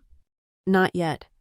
Cole looked at the technician, who nodded once and left my apartment as silently as he had entered. "They are panicked," Cole continued. "They will run to their lawyers. They will try to move the money. We will let them. We want to see where all the rats run." "But they will get away." "No, Ms. Richardson," Cole said. "They will not. We are not just building a case. We are executing a plan your grandfather started." I followed her down to the street, to a black, anonymous sedan. The air inside was cold. As we pulled away from my apartment, she finally filled in the gaps. "We did not open this investigation when David Hale called us last week," she said, looking straight ahead as she drove. "We opened it 3 months ago. Your grandfather, Edmund Montclair, walked into our office." The words hit me like a physical blow. Edmund. He had not just been suspicious, he had been proactive. "He came to us with the first set of ghost invoices," Cole explained, her voice a monotone. "The ones you found later. He suspected Vivian and Elise were skimming, but he was locked out of his own financials. He provided the seed money for this investigation. He became our confidential informant." "And then he died," I whispered, the timeline slotting into place with a sickening click. "He died," Cole confirmed, "which, legally, made you our new primary source. Everything you gathered, everything you endured, was collected as part of an active federal investigation. Every insult, every threat, every document you were locked out of was an act of conspiracy against a federal informant. It is all admissible. It is all legally clean. We were not just two people scrambling. We were part of a machine Edmund had set in motion." We arrived at a secure federal building. David Hale was waiting in a windowless conference room, the antithesis of his own rich, leather-bound office. This room was steel, plastic, and cold light. "You have the confession," David stated. It was not a question. "We do," Cole said. "It is time to show Ms. Richardson the rest of the payload." David Hale slid a black USB drive, identical to the one from his safe, across the table. This one, however, was in an evidence bag. "The 41-second video I showed you was Edmund's will validation," David said. "It was the legal instrument. This is his deposition." Cole plugged the drive into a large monitor. 2 weeks before his death, after he had been formally engaged as an informant, Edmund sat in this very room with 2 federal prosecutors. This is his sworn testimony. The screen lit up. There was Edmund, not the genial grandfather from the county fair, and not the sad, tired man from the will video. This was Edmund Montclair, the Titan. His eyes were clear, cold, and burning with a righteous fury. For 41 minutes, he systematically, and with devastating precision, dismantled his own family. He named Vivian, he named Elise, he named the 17 shell corporations. He recited bank account numbers in the Caymans from memory. He detailed the invisible renovation scheme, the exact method of the fraud. He provided a full summary of the money flow. "My wife," he said, staring directly into the camera, "has mistaken my generosity for weakness. She is stealing, not from me, but from the communities I swore to protect. This stops. I am cooperating fully with this investigation, and should I be unable to see it through, my full authority, and the evidence I have gathered, passes to my granddaughter, Leah Richardson. She is the only one I trust to finish the work." The video ended. The room was silent. "That video," Cole said, "is the core of our indictment against the entire board that ratified those payments. But we are not arresting them, not yet." "Why?" I demanded, the anger from Edmund's video radiating through me. "Why let them walk free for one more second?" "Because of the gala," Cole said. "The Briarwick Fund annual gala is in 2 days, at the Victoria Royale. It is Vivian's masterpiece. She will be on stage, in front of 500 of the city's most powerful people, announcing the completion of the Kingsley Harbor project. She will be publicly celebrating the very fraud she just committed." David Hale leaned forward. "This is not just an arrest. Leah, this is a public execution and a corporate takeover. If we arrest them now, the money stays hidden offshore. The board claims ignorance. It will take a decade to claw it back. But if we do it at the gala, we take them all down at once, in public, while they are actively committing the crime." The pieces began to fit. This was the public moment the sealed warrants were waiting for. "So, what is the plan?" I asked. "It is a coordinated operation," Cole said, "and you are the primary asset." She laid it out. 1. The board. The Briarwick board has 12 members.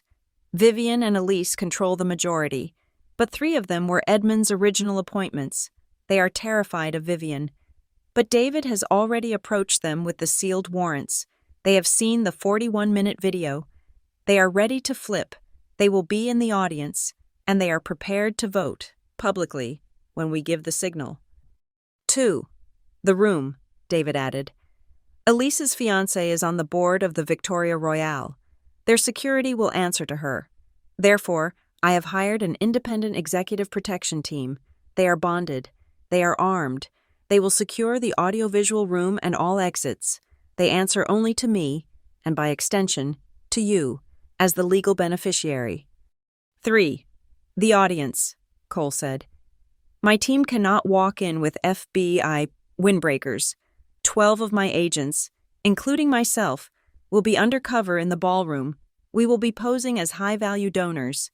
We will be seated at strategic tables, near the stage, and controlling the entryways. And 4, I said, finally understanding my own role. The evidence. I opened my own laptop. While I had been waiting, I had been building. Vivian and Elise thought they erased me when they deleted my name from the platform. They were wrong. They deleted a credit line. They did not delete the source code.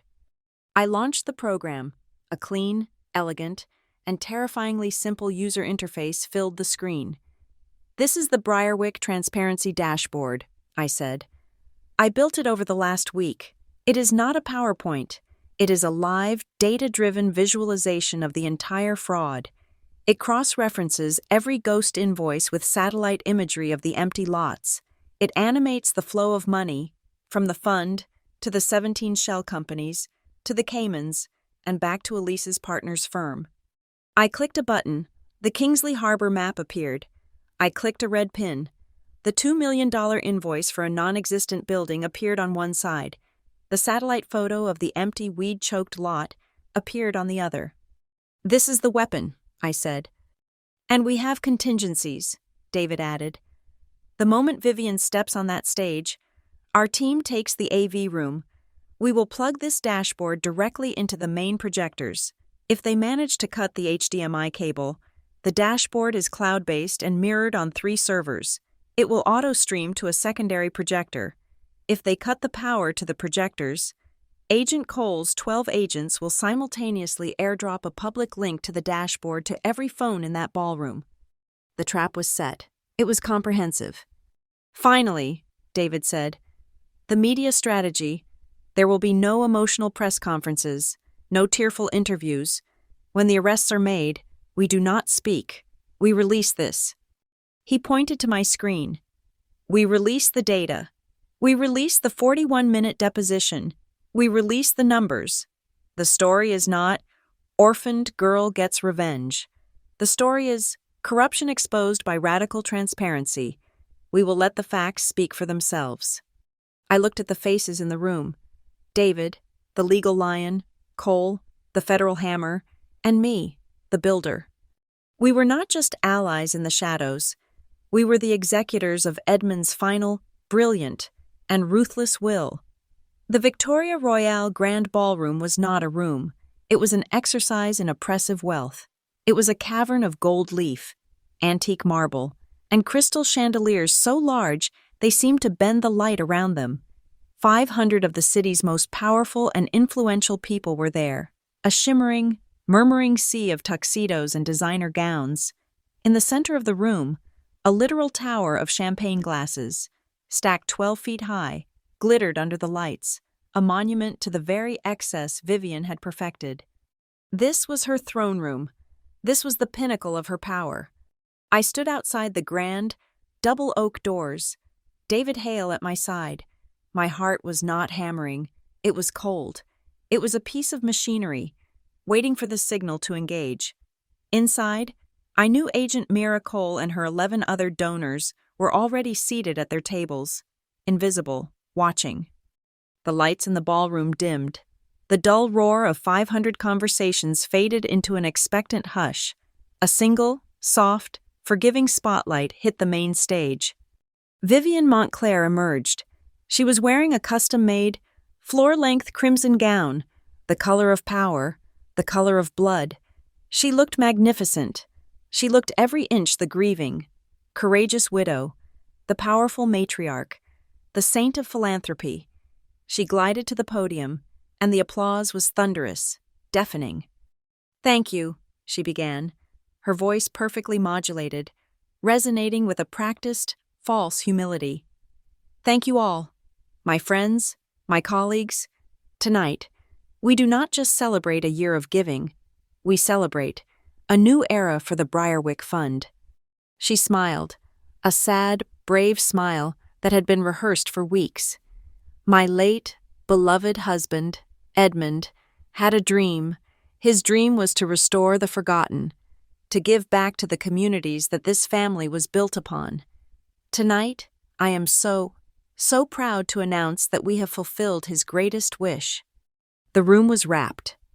"We have completed," she announced, her voice thick with manufactured emotion, "the Kingsley Harbor Restoration Project. We have brought new life, new hope, and new honor to that wonderful community. We have done this for him." The applause was even louder. People were dabbing their eyes. This was the performance they had paid to see. This was the absolution they had bought with their donations.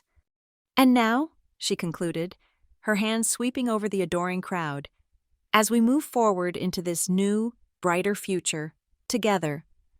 "That," David Hale whispered at my side, "is our cue." I did not knock.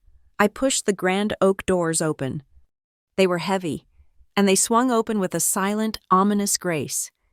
The sound of 500 conversations stopping at the exact same millisecond is a sound I will never forget. It was not silence. It was a vacuum. Every head, every single one, turned from the stage to the back of the room, to me. I was not wearing a ball gown. I was wearing a simple, tailored, dark navy blue dress. I was dressed for a boardroom, not a ball. David Hale, carrying his heavy leather satchel, was at my side. We began to walk, not fast, not slow. We walked down the long center aisle, between the tables of the shocked and the powerful. The only sound in the entire, vast ballroom was the click, click, click of my heels on the polished marble floor. Halfway to the stage, 2 of the hotel's uniformed security guards, men I knew were on Elise's personal payroll, moved to intercept us. Their faces were set in grim, professional lines. "Ma'am," the first one said, his voice a low growl, "this is a private event. You are not on the list." He put his hand out, aiming for my arm. "I would advise you," David Hale said, his voice slicing through the silence like a razor, "not to touch her." The guard paused, surprised by the authority in David's voice. "She is not a guest," David continued, his gaze lifting from the guard to the stage, locking on Vivian, whose face was a frozen, pale mask of pure, unadulterated rage. I looked past the guard, to the crowd, to the stage, and I spoke. My voice was clear, calm, and it carried in the dead silence of the room. "I am the beneficiary." Vivian's face contorted. The mask of the grieving widow vanished, replaced by the cornered viper I knew. "Remove her!" she shrieked, her voice suddenly raw, forgetting the microphone in front of her. "She is no one! She is trespassing! Get her out of my event!" The guards, spurred by her command, grabbed my arms. "Let her go!" David Hale stepped forward. He reached into his satchel. He did not pull out a weapon. He pulled out the blue-ribboned, vellum document, Edmund's will. He held it aloft, like a declaration. "This," he announced, his voice booming with courtroom authority, "is the final, binding, and executed will and testament of Edmund Montclair, pertaining exclusively to the Briarwick Fund. It is filed with the district court. It names Leah Richardson as the sole, legal successor." The silence in the room became so thick it was suffocating. You could hear the faint tink of a single champagne glass being set down, a sound as loud as a gunshot. "That is a lie!" Vivian screamed, finally grabbing the microphone, her voice now blasting through the speakers, distorted with feedback and fury. "That is a forgery! He was senile! My husband left me in charge."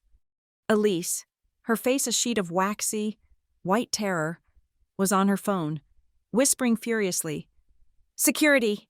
Get them out! Get them out now!" The two guards hesitated, confused, caught between the power of the document and the hysteria of their employer. Two more hotel security guards started moving up the aisle from the sides. At the table closest to the stage, a woman in a simple, elegant black dress stood up. She was one of the anonymous donors. She was Agent Mira Cole. She unclipped the badge from her belt and held it high. "Federal agent," she said. Her voice was calm, but it held a power that stopped every security guard dead in their tracks. "I would advise all hotel security to stand down. Do not touch Ms. Richardson. You will be interfering with a federal proceeding." The guards froze. Elise looked at Cole, her mind visibly snapping, unable to process this new, impossible variable. "This is a family dispute," Vivian shouted into the mic. "This is an outrage. You have no right." "It stopped being a family matter, Mrs. Montclair," Cole said, walking calmly toward the stage. "The moment you and your daughter began a multi-year conspiracy to commit federal wire fraud." The word federal hit the room like a physical blow. "The will is valid," David Hale stated, walking past the frozen guards. "And Mr.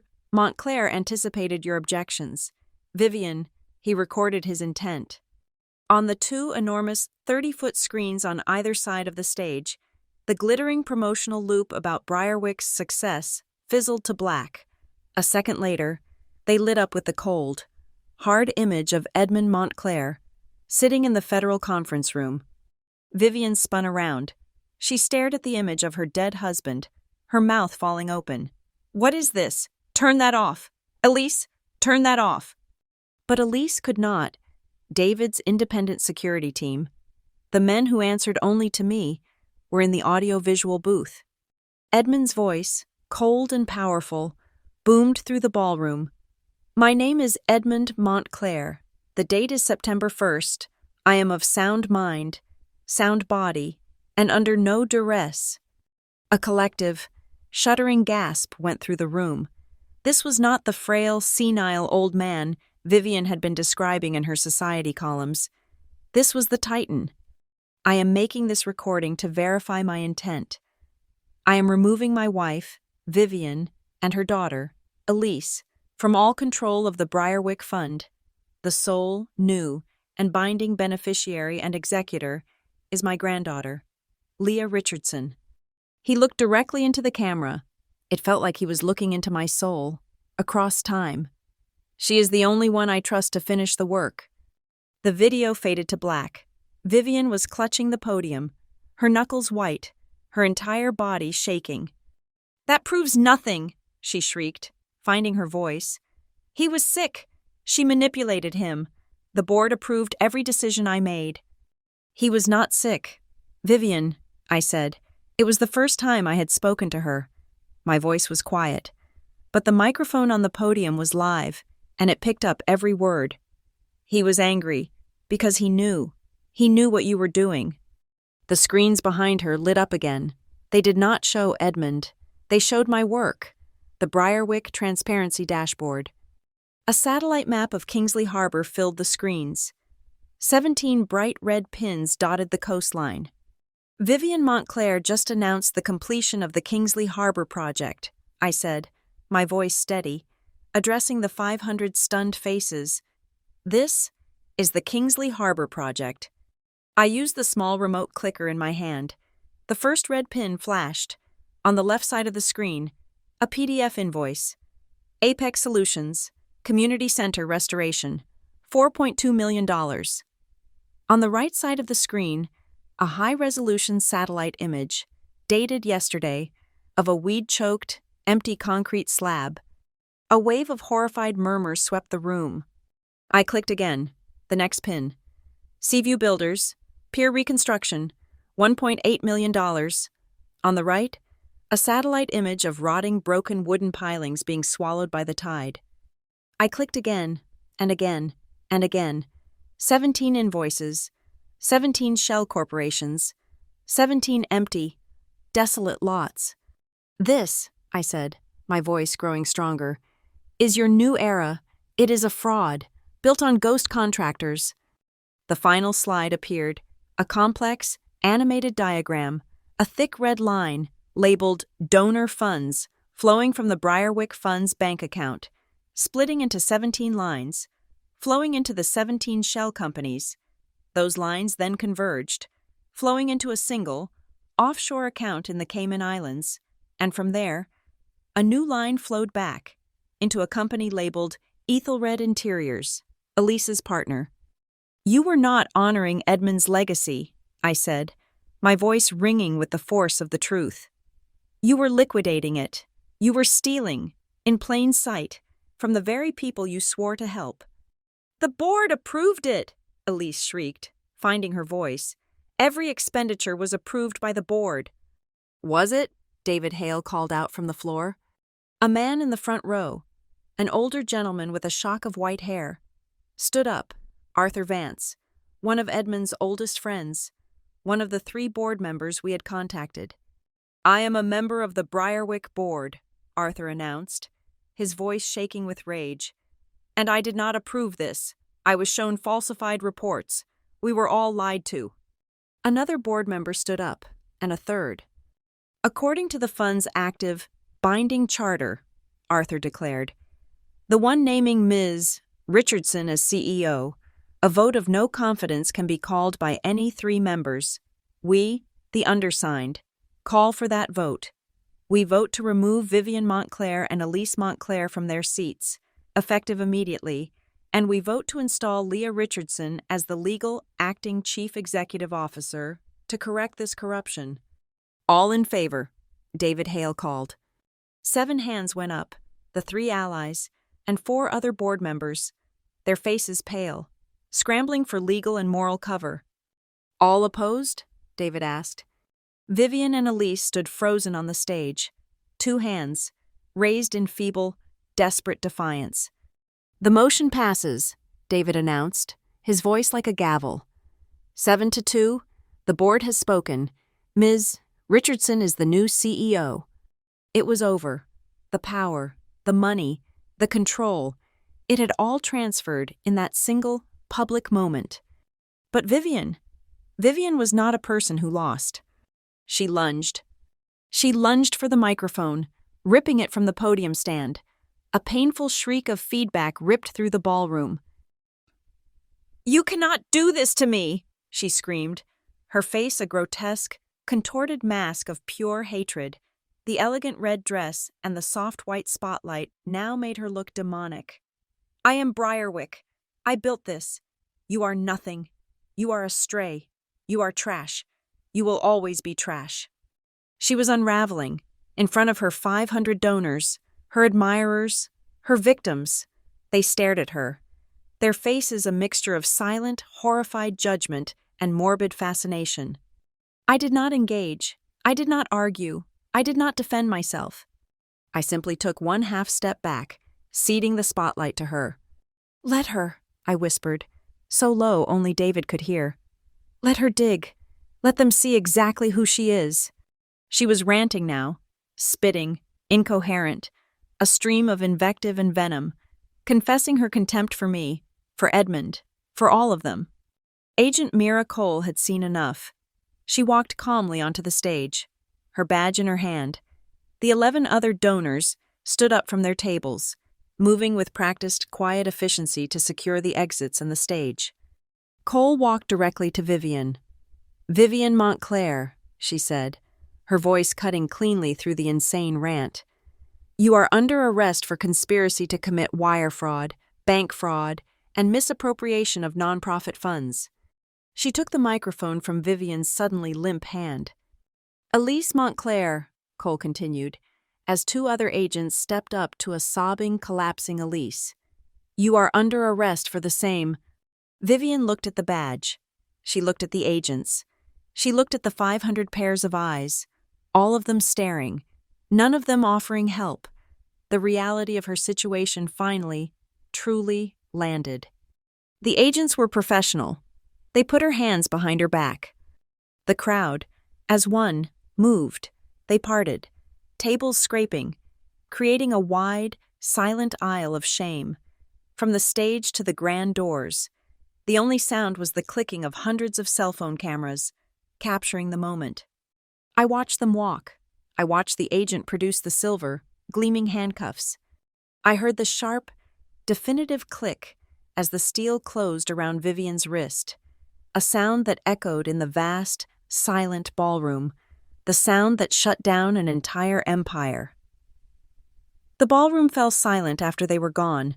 The 500 guests, my jury and my audience, filed out in a state of stunned, buzzing silence, their cell phones held aloft, uploading the footage that would, by morning, become the most watched video in the city's history. The Champagne Tower, still glittering under the lights, remained untouched, a $10,000 monument to a celebration that had died at its own announcement. I did not stay. David Hale and I left through a private exit, Agent Cole and her team already transporting Vivian and Elise to a federal holding center. The night was cold. The adrenaline was gone, replaced by the hollow, ringing ache of victory. The empire was breached. Now, the walls had to come down. The first domino fell the next morning, before the markets opened. David Hale, Agent Cole, and I sat in a glass-walled conference room at the bank's headquarters. We were no longer petitioners. We were the authority. The bank's senior legal team looked as though they had not slept. "The accounts are to be unfrozen," David stated, "immediately." "But the federal investigation," the bank's chief counsel began. "We cannot." "The investigation is of the former trustees," I cut in. My voice was steady. "The fund itself is the victim.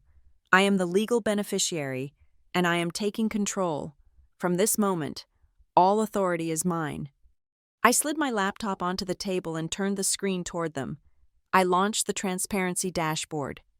"You will unfreeze the assets," I said. "And this is how they will be governed. Every single disbursement, every salary, every grant, every dollar will be approved by me and tracked, in real time, on this public access dashboard. There will be no more dark money. There will be no more invisible renovations. If you want the Briarwick Fund to remain a client of this bank, you will agree to these terms." They agreed. They had no choice.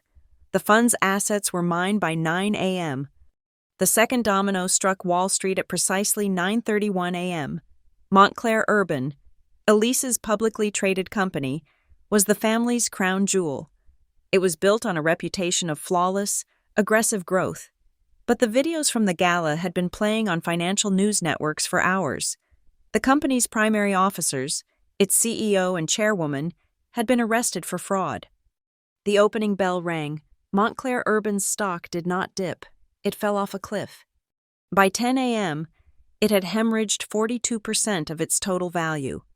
By noon, the margin calls began. The creditors, the major investment banks that had loaned Elise and Vivian hundreds of millions of dollars against their inflated stock, were in a panic. They saw the value of their collateral vaporizing.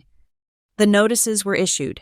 Vivian and Elise had 24 hours to post an additional $200 million in cash to cover their positions. But the bank account they would have used to meet that call, the Briarwick Fund, was now in my hands. They were financially checkmated. The third domino was the sound of rats leaving a sinking ship. The stock crash sent a clear signal to every vendor and partner who had been complicit in the fraud. The money was gone. The protection was gone. Before the close of business that same day, 3 of Montclair Urban's longtime strategic partners, the ones running the European firms that had laundered the money from the Cayman accounts, contacted Agent Cole's office. They offered everything: full, unrestricted access to the offshore accounts, every wire transfer record, every email from Elise. They would testify, in open court, that they had been directed by Elise and Vivian to create the false invoices. Their price was immunity from prosecution. Cole accepted. The wall of silence that had protected the Montclairs for decades crumbled in less than 8 hours. The fourth domino was the press. They were ravenous. They had the videos from the gala. They had the indictments. They wanted the salacious personal story. They wanted orphaned granddaughter's revenge. We gave them something better. We gave them the truth. David's office did not issue an emotional statement. We did not grant a single television interview. Instead, we held a data press release. We gave every major news outlet 2 things: a link to Edmund's entire unedited, 41-minute sworn deposition, and a public access link to the Briarwick Transparency Dashboard. We did not give them a narrative. We gave them the receipts. The resulting stories were better than anything I could have hoped for. The New Delmere Times ran a front page, above the fold headline, "Charity as a Curtain, the Briarwick Fraud, and the Fall of the Montclair Empire." The story was not about me. It was about the data. It was about the systemic corruption. I was not the story's victim. I was its analyst. While the press dissected the dashboard, David Hale launched the 5th domino. He filed our evidence against the notary, Mr. Gable, with the district attorney. This was not a minor complaint. It was a kill shot. He submitted the forged, backdated amendment, and he attached the bank records, showing the $10,000 wire transfer from one of Elise's shell companies into Mr. Gable's personal savings account. The timestamp on the transfer was less than 1 hour after the backdated document was electronically filed with the state. The quid pro quo was explicit. The charge of conspiracy to commit fraud was now backed by evidence of bribery. The 6th domino was Elise, out on bail, desperate, and trapped in the Ashford Heights mansion with her distraught mother. She did exactly what a cornered, arrogant amateur would do. She tried to cover her tracks. At 2:15 a.m., she used her personal laptop to log into the Montclair Urban Cloud servers. She began to systematically delete the files, the original invoices, the contracts with the shell companies, the internal correspondence about the creative financing. It was a fool's errand. Agent Cole's team had secured a full, court-ordered mirror of those servers the week before. All Elise did was create a new, fresh crime. The server's access logs recorded everything: her IP address at the Ashford Heights mansion, the timestamp in the middle of the night, and the file path of every single document she attempted to destroy. By 3 a.m., she had committed a new, separate, and easily prosecutable federal crime: obstruction of justice and tampering with evidence. My first act as CEO was to call an emergency board meeting. The 7 members who had voted with me at the gala were pale, terrified, and eager to please. They were desperate to distance themselves from the fraud they had, through negligence, allowed to happen. "We are gutting the bylaws," I announced, standing at the head of the table, Edmund's table. "Motion 1. The entire Finance and Control Committee is dissolved. Effective immediately. We will install a new, independent committee." The vote was unanimous, 7-0. "Motion 2, I continued. A new, permanent, and irrevocable article is added to the Briarwick Charter, a total ban on conflicts of interest. No board member, nor any member of their immediate family, may hold a salaried position, a contract, or any subsidiary partnership with the fund or its investments, ever." They all understood the implication. The Montclair dynasty's legal and financial access to the fund was severed. Permanently, the vote was unanimous. The 8th domino fell in court. Using the testimony of the 3 flipped partners, Agent Cole's team tracked the physical assets Elise had purchased with the stolen money. She had not just hoarded the cash, she had converted it. 3 properties were held in the names of the shell corporations: a penthouse apartment in New Delmare's most expensive tower, a sprawling, oceanfront beach house, and a large tract of undeveloped land. The judge issued a temporary freeze. The properties were seized by federal marshals.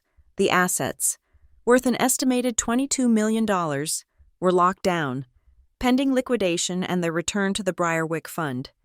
I had expected the 9th domino to be the fund's complete collapse. The press was brutal. The name Briarwick was synonymous with fraud. I was preparing to manage a bankruptcy. Then, the phone rang. It was Mark Ellison, the head of one of the largest philanthropic foundations in the country. He had been a massive donor to Briarwick, but had pulled all his funding 2 years prior, citing concerns over transparency and vague bookkeeping. "Ms. Richardson," he said, his voice crisp, "I have spent the last 48 hours reviewing your transparency dashboard. It is the single most impressive piece of nonprofit accountability I have ever seen." I waited, unsure what to say. "My foundation is back in," he said. "We are committing to our original pledge, and we are doubling it. We were never investing in the Montclair name. We were investing in the mission. It seems you are the first person to actually take that mission seriously. If this dashboard is how you run things, we will partner with you." He was the first.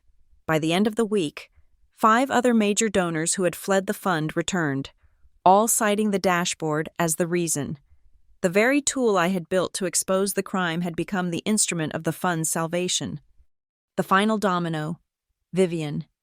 She was under house arrest in the Ashford Heights mansion, facing a sentence that would ensure she died in prison. Her stock was worthless. Her assets were frozen. Her name was a disgrace. She had one move left, venom. She placed a call to David Hale's office. He put her on speakerphone.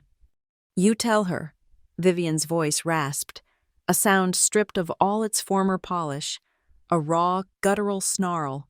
"You tell that little gutter snipe that if she takes the stand against me, I will go to every newspaper.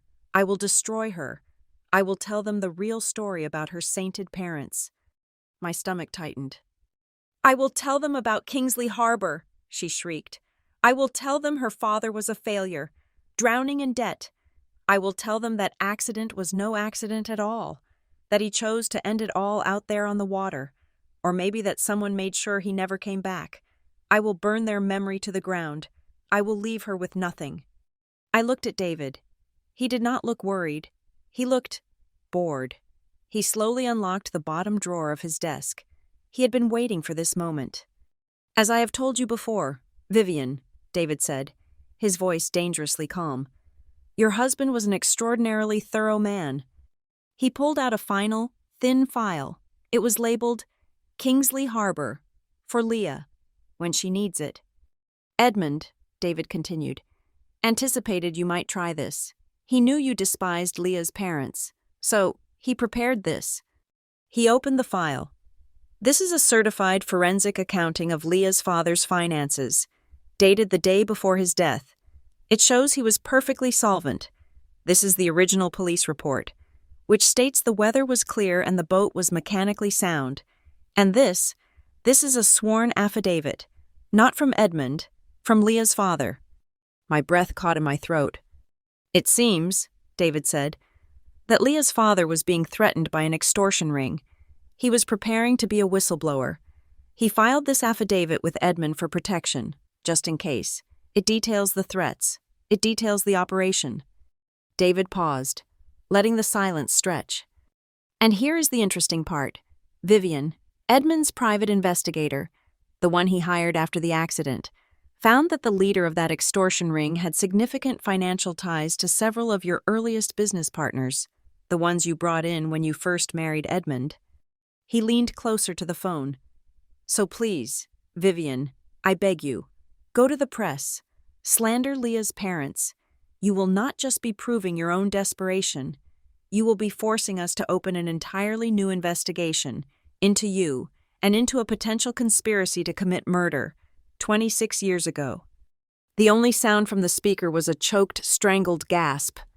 A second later, the line went dead. She had hung up. It was the last domino. The board was clear. The story was not over.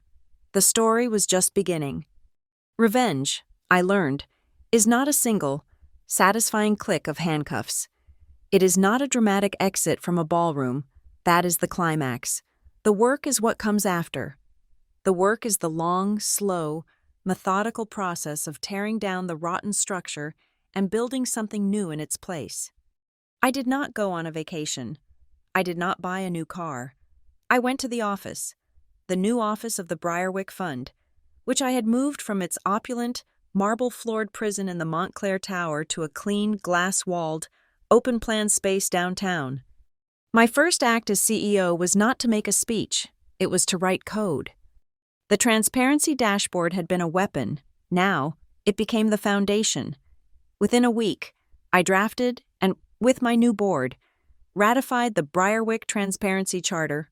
It was not a mission statement. It was a binding, public-facing contract. It had 3 principles. 1. Every dollar in and every dollar out is tracked. 2. All administrative overhead, salaries, and expenses are capped at 8% and are itemized for public view. 3. All project invoices are linked directly to satellite-verified proof of work. The dashboard was no longer just a tool for exposing fraud. It was now the fund's entire public-facing website. We were not just a charity, we were an open-source ledger. My second act was symbolic. The Ashford Heights estate, the 40,000-square-foot monument to Vivian's ego, was seized by the federal government. It was a proceeds of crime asset, but the Briarwick Fund, as the primary victim, had first claim. I petitioned the court. We took possession of the house. The press assumed I would sell it, or in some delicious irony, move in. I did neither. I walked through its cold, silent, purple chandeliered rooms. I stood in the grand dining room where the crystal glass had flown past my head, and then I went to Vivian's corner office, a vast, sun-drenched room where she held court. I called in a construction crew. We tore out the silk wallpaper. We tore out the gold leaf shelving. We tore out the bar. 6 weeks later, we opened the Ashford Heights Community Library. The estate, and its priceless gardens, were now a public park and resource center. Vivian's office, the seat of her power, was now the free, public-access children's reading room. The power was not just shifted, it was dissolved and given back to the community she had stolen from. The television requests were relentless. The morning talk shows, the evening news specials. They all wanted the exclusive. They wanted the tears. They wanted the sound bites about the evil stepmother. I refused every single one. My only public statement was a document. I hired 3 independent forensic accounting firms to conduct a full 10-year audit of the Briarwick Fund under Vivian's control. It was a brutal, meticulous, and horrifying report, detailing over $80 million in misappropriated funds. We did not release a summary. We did not hold a press conference. We uploaded the entire unedited, 400-page audit report to the new Briarwick website. It was available for public download. The data was the story. It was the only voice I trusted. A strange thing happened a month later. I received an email from a nonprofit innovation guild. The digital donation platform I had built for Briarwick, the one Elise had scrubbed my name from, had been nominated for an award. It had been submitted by another charity, one that had seen the platform before I was locked out and had copied its architecture. It won for outstanding innovation in nonprofit UX/UI design. My name was not on the award, but I knew the work I had done for free, the work I had poured into that system to prove my worth, was objectively, technically, good. It was the first time I realized that my value was never tied to their approval. My value was in my skill. I took that a step further. I announced that the source code for the entire Briarwick Transparency Dashboard was now open source. Any nonprofit, any foundation, anywhere, could have it for free. We began hosting free, twice-a-month workshops, teaching other fund managers how to implement the platform. We were not just cleaning our own house, we were giving the entire sector a blueprint for how to build a house with glass walls. Charity, I said in my opening remarks, was not a stage for the wealthy. It was a tool for empowerment, and a tool must be clean, sharp, and accountable. With the $80 million in assets we were beginning to claw back from the seized properties and flipped partners, I had to decide where it would go. It could not just sit in our new, transparent bank account. I did not commission a study, I built a map. I used my UX skills to create a service gap map of the city. I overlaid census data, poverty rates, school performance, and existing nonprofit services. The map revealed the city's cold spots, the neighborhoods with the highest need and the fewest resources. These were the very places Vivian had pretended to help with her invisible renovations. We did not announce a new initiative. We just began to allocate the funds. We funded food banks, not galas. We provided grants for childcare, not bonuses for ghost contractors. We focused on the quiet, unglamorous, and essential work of supporting children and families who were in the exact same vulnerable position my parents and I had once been. We were not saving anyone. We were providing resources. We were balancing the ledger. And the family? The 24 silent witnesses? They came. Of course they came. First, it was my Uncle Charles, the one who had studied his dessert spoon. He called, his voice thick with a false, jovial warmth. "Leah, my girl, we are just so proud of you. What a thing. You always were the smart one. We are just horrified at what Vivian did. We had no idea. We would love to, have you back for dinner, to celebrate, to move forward." I let the silence sit on the line for a long, uncomfortable moment. "Thank you, Charles," I said, my voice polite, neutral, and cold as steel. "If you are interested in moving forward, you can find a full list of our current funding priorities on the Briarwick Public Dashboard. I am sure the Kingsley Harbor Children's Clinic would appreciate your support." I hung up. I did not need their approval. I did not need their celebration. I let the data, the public audit report, be my answer to all of them. They wanted to go with history. They could read about it, with everyone else. The trial date was set. The federal case was overwhelming. Agent Cole had built an ironclad mountain of evidence. The confession in my apartment, Edmund's deposition, the flipped partners, the server logs, the backdated notary, the transparent money trail. A week before the hearing, a new offer came, not from Vivian, from Elise. It came through her lawyer, directed to David Hale. It was a legal move, stripped of all emotion. Elise, the pragmatist, was cutting her losses. She was offering to plead guilty to all financial charges. She would provide a full, detailed confession of her mother's role, not just in the fraud, but in the initial conspiracy. She would, her lawyer said, paint the full picture of Vivian's psychological manipulation and coercive control. She was offering to give the prosecutors her mother, bound and delivered. In exchange, She wanted the obstruction of justice and witness tampering charges dropped. She wanted a recommendation for a reduced sentence. It was a good deal for her, but David and I read the proposal. We read it twice. She never uses the word fraud, I noted, pointing to the text. She calls it aggressive accounting and financial mismanagement protocols. She is not taking responsibility, David agreed. She is executing a business transaction. She is trading her mother for a lighter sentence, but she is refusing to admit the core crime. She is not sorry, I said. She is just caught. What is our response? David asked. I thought for a moment. I thought about the empty lots. I thought about the families who had been waiting for help that never came. We refuse, I said. No deal. The district attorney can have her testimony. But we offer her nothing.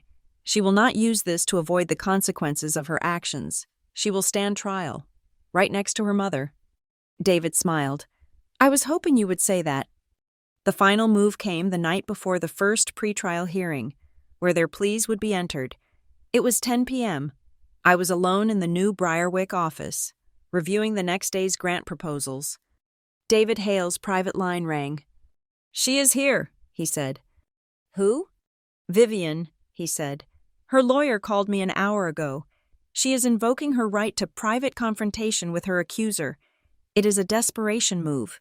But she is here, in the lobby of your building. She is demanding to see you, alone, she says. She has one last thing to say, before the world ends. My blood went cold. Do not see her, David urged. It is a trap. It is witness intimidation. Where is she, David? In the main conference room, your conference room. 2 of my security team are with her. But Leah, this is a mistake. I stood up. I looked down the long, quiet hallway of my new office. The lights were on. The glass walls reflected my image. No, I said, my voice steady. It is not a mistake. She came to my apartment to deliver her terms. Now she is in my office. She will hear mine. I hung up the phone. I walked down the hall, my footsteps echoing on the polished concrete floor, toward the glass-walled conference room where the woman who had tried to erase me was waiting. The conference room was a cube of glass, suspended 20 stories above the city, my city, the one I had built my life in, far from the shadows of Ashford Heights. This was my office, my territory. When I walked in, she was already there. Vivian. She was seated at the head of the long, polished black table, the same position she had occupied at the dinner that felt like a lifetime ago, but she was not in a crimson ball gown. She was in a simple, dark, and impeccably tailored suit. She looked smaller. The power that had radiated from her, the power of stolen money and an inherited name, was gone. She was just a woman in a glass room, her time running out. She was not alone. At the other end of the table sat a woman I did not recognize. She was sharp, focused, and radiated an intellectual authority that made Vivian's presence feel theatrical and hollow. Ms. Richardson, the woman said, not standing. I am Assistant District Attorney Hayes. We are on the record. She gestured to 3 small, discreet cameras, one in each corner, their tiny red lights glowing. Mrs. Montclair requested this confrontation. We authorized it as a final proffer session. She has been advised of her rights. You are here as the primary victim and material witness. I took the 3rd chair, the one at the middle of the table, directly across from her. I placed my laptop case on the floor. I said nothing. Vivian attempted a smile. It was a failure, a dry, cracking grimace that did not reach her cold, dead eyes. Leah, you have done well for yourself. This is all very clean. It is transparent, I said. It is a concept I am fond of. Always so sharp, she hissed. The politeness was gone.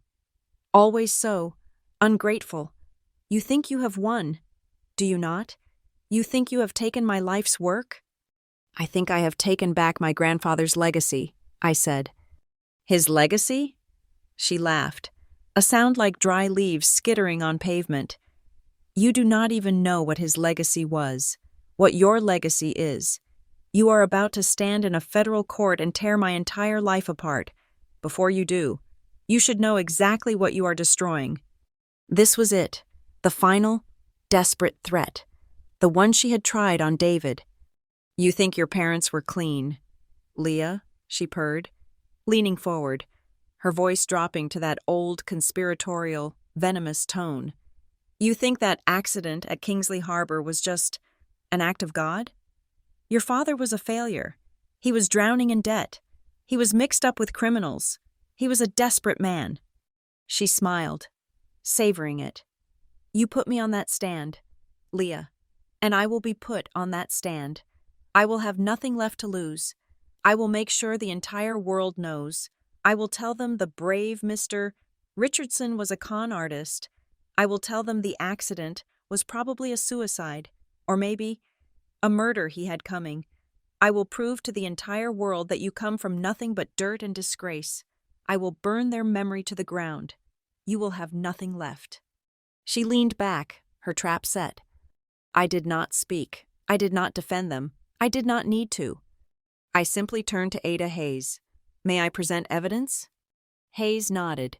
"You may?" I opened my laptop. I connected it to the large, 80-inch monitor on the wall. Vivian watched, a flicker of confusion in her eyes. She was expecting me to argue. I hit play. The screen lit up. It was not the deposition. It was not the will. It was the second video from Safebox 17B. Edmund. He was in David's office. He looked old, tired, and profoundly sad. "This recording," Edmund's voice filled the silent room, "is for my granddaughter, Leah. It is to be given to her only in the event that Vivian Montclair attempts to use the Kingsley Harbor tragedy to blackmail her. This is the truth." Vivian's face went rigid. This was a variable she could not, have anticipated. "Leah," Edmund continued, his voice rough with emotion, "your parents were not failures. They were heroes. Your father, a man I respected, had discovered a massive extortion ring operating on the docks. They were threatening him. They were trying to ruin his business. He was not in debt. He was being systematically attacked." Vivian's face was ashen. "He came to me," Edmund said, "not for a bailout. He came to me for legal protection. He was preparing to be a whistleblower. He was going to expose them." On the screen, Edmund held up a copy of the affidavit. "This is his sworn testimony. It names the men. It details their operation. He was brave. Leah, incredibly brave." The video cut, a split screen appeared. On the left, the official police report of the accident. On the right, a multi-page, detailed forensic accident analysis. "I commissioned this investigation myself," Edmund's voiceover explained. "In the weeks after their deaths, it was not an accident. The storm did not capsize them. The boat was tampered with. The fuel line was cut. They were murdered. Leah. They were silenced." The room was still. The only sound was Edmund's voice. And Vivian knew. She knew the men involved. She had dealings with their associates. She knew, and she used the tragedy. She used your adoption as a shield to get me to stop digging, to paint herself as a savior. Your parents were killed for doing the right thing. Do not, ever, let her tell you otherwise." The screen went black. I turned my gaze back to Vivian. She was staring at the blank monitor. She was breathing, but she looked as if she had been turned to stone. Her final, most toxic weapon had not just been neutralized, it had been turned against her, exposing her as a liar and a possible accessory to a decades-old murder. She was empty. ADA. Hayes did not miss a beat. She was a professional. She slid a thick, blue-backed document across the table. It stopped directly in front of Vivian. "Here is the offer, Mrs. Montclair," Hayes said, her voice a sharp, clinical blade. "We will have this conversation one time, as you know, based on the evidence we have compiled. Your recorded confession in Ms. Richardson's apartment, your daughter's testimony, the bank records, the server logs, and Mr. Montclair's deposition. You are facing a mandatory minimum of 25 years for racketeering, conspiracy, and aggravated wire fraud. That is the starting point. She tapped the document. Or, there is option 2. You plead guilty, today, to every single charge. You will author a full public confession, admitting to the forgery, the backdating, and the invisible renovation scheme. And most critically, you will sign this, a full, immediate, and irrevocable restitution agreement. You will personally authorize the repatriation of every dollar from the Cayman accounts. You will liquidate every personal asset, the art, the cars, the jewelry, to make the Briarwick Fund whole. You will leave yourself with nothing. And if I do all that? Vivian whispered, her voice a dry rasp. If you do, Hayes said, and you agree to testify, fully and truthfully, against every one of your co-conspirators, including your daughter, Elise, the state will recommend a sentence of 7 years. You will likely be out, on parole, in 4. Vivian's head snapped up. Testify? Against Elise? That is the deal, Hayes said coldly. She is already testifying against you. This is your only chance. You have until Monday morning. You either sign this agreement, or you will meet a jury, and we will play every single video you have just seen, and many, many more. The choice is yours. Vivian was adrift. I could see the frantic, terrified calculations in her eyes. 25 years, a life sentence, or 4. 4 years, in exchange for her pride, her money, and her daughter. She looked at me, her eyes pleading, for the first time. Leah, you would do this? After all the years, I raised you. You did not raise me, I said, my voice quiet, but carrying the weight of 26 years. You held me captive. You used me as decoration, and you underestimated me. She looked back at the paper. She was wavering. She was on the edge. But her ego, her pride, she could not bring herself to sign. She needed one last push. I reached into my laptop case. I pulled out a simple, manila envelope. I slid it across the table. It stopped next to the prosecutor's plea agreement. That, I said, is the federal case. This is the personal one. She looked at the envelope, confused. Elise was sloppy, I said. She built 17 shell companies. She left a digital trail a mile wide. But you are much smarter. You have been doing this for 30 years, long before Briarwick, long before Elise. Her eyes widened, a new, different, more profound terror. I opened the envelope. I did not pull out a document. I pulled out a map, a hand-drawn diagram. Elise used the Caymans, I said, my voice a whisper that cut through the room. But you used Zurich, you used Macau, you used Dubai, 3 private accounts, all linked to a single, defunct antique art dealership in Geneva, an account you opened before you even married my grandfather. ADA. Hayes's eyes flicked to the diagram. Her expression sharpened. This, I said, tapping the paper, is your real money, the money you kept from Edmund, the money you kept from Elise, the money you have been feeding for 30 years, the money, I suspect, you used to pay the men who tampered with my parents' boat. Vivian stopped breathing. This diagram is not part of the federal case, I said, my voice low and lethal. Not yet. I found it. David Hale found it, in your premarital financials, and I traced it, and I am giving you exactly one choice. I pushed the prosecutor's plea agreement toward her. You sign that document, right now. You sign the full restitution. You agree to bring back every dollar from the Caymans, and every single dollar from these 3 accounts. You will make the Briarwick Fund and the community whole by 9 a.m. tomorrow. Or, she breathed, her world collapsing. Or, I said, I hand this diagram to Agent Cole and ADA Hayes, and this is no longer a fraud case. This is a 26-year-old homicide investigation, with you as the primary subject. I looked at the clock on the wall. Sign it now, or you meet the grand jury on Monday. Your choice. Checkmate. The silence was a vacuum. Vivian stared at the diagram, the map of her true self, her secret, rotting core, laid bare on a single sheet of paper. She looked at Hayes, who sat, impassive, waiting. She looked at me. Her eyes filled with a hatred so pure it was almost beautiful. She looked at the plea agreement. She looked at the map.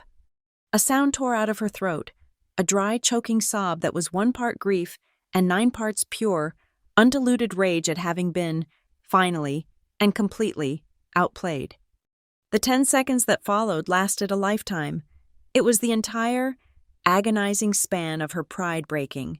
It was the sound of a dynasty ending. Her hand, shaking with a fury that rattled her entire body, reached for the pen. She did not read the agreement. She pulled it toward her. She uncapped the pen. Click. The small, sharp sound of the nib hitting the paper. She signed her name, a jagged, angry slash. But it was a signature, a confession, a confirmation of the forgery, a voiding of every amendment, an agreement to total and complete restitution. She shoved the paper back across the table, defeated. As if on cue, the conference room door opened. Agent Mira Cole walked in. She was flanked by 2 other agents. She looked at the signed plea agreement on the table. She looked at the money map I was still holding. She looked at Vivian. "Mrs. Montclair," Cole said, her voice flat. "You just confirmed the entire restitution diagram. We will proceed with the asset transfer immediately. Thank you for your cooperation." Vivian's head snapped up, her eyes wide with a final, dawning horror. What diagram?" "The one you just verified," Cole said, gesturing to the map in my hand. "The one Ms. Richardson provided to our office this afternoon. The accounts in Zurich, Macau, and Dubai. By signing the full restitution agreement, you have just legally affirmed that those funds are, in fact, proceeds of the crime. We are seizing them all." She had been trapped. The plea deal was the trap. I had never intended to risk a homicide trial. I had used the threat of one to corner her into admitting the money was hers, so Agent Cole could legally take it. It was over. ADA. Hayes and Agent Cole gathered the papers. The agent stepped forward, gesturing for Vivian to stand. I stood up. I looked past the ruins of the woman who had tried to erase me. I looked past the lawyers, past the agents. I looked directly into the lens of the center camera, the one recording the truth. "Nobody is born enough," I said. "We build enough, with the truth." Thank you so much for listening to this story. I am curious, where are you listening from today? Let me know in the comments below. Share your thoughts on the story, and let us connect. Please remember to subscribe to Lila Revenge Stories, like this video, and give us a little extra support by hitting that hype button so this story can be heard by more people.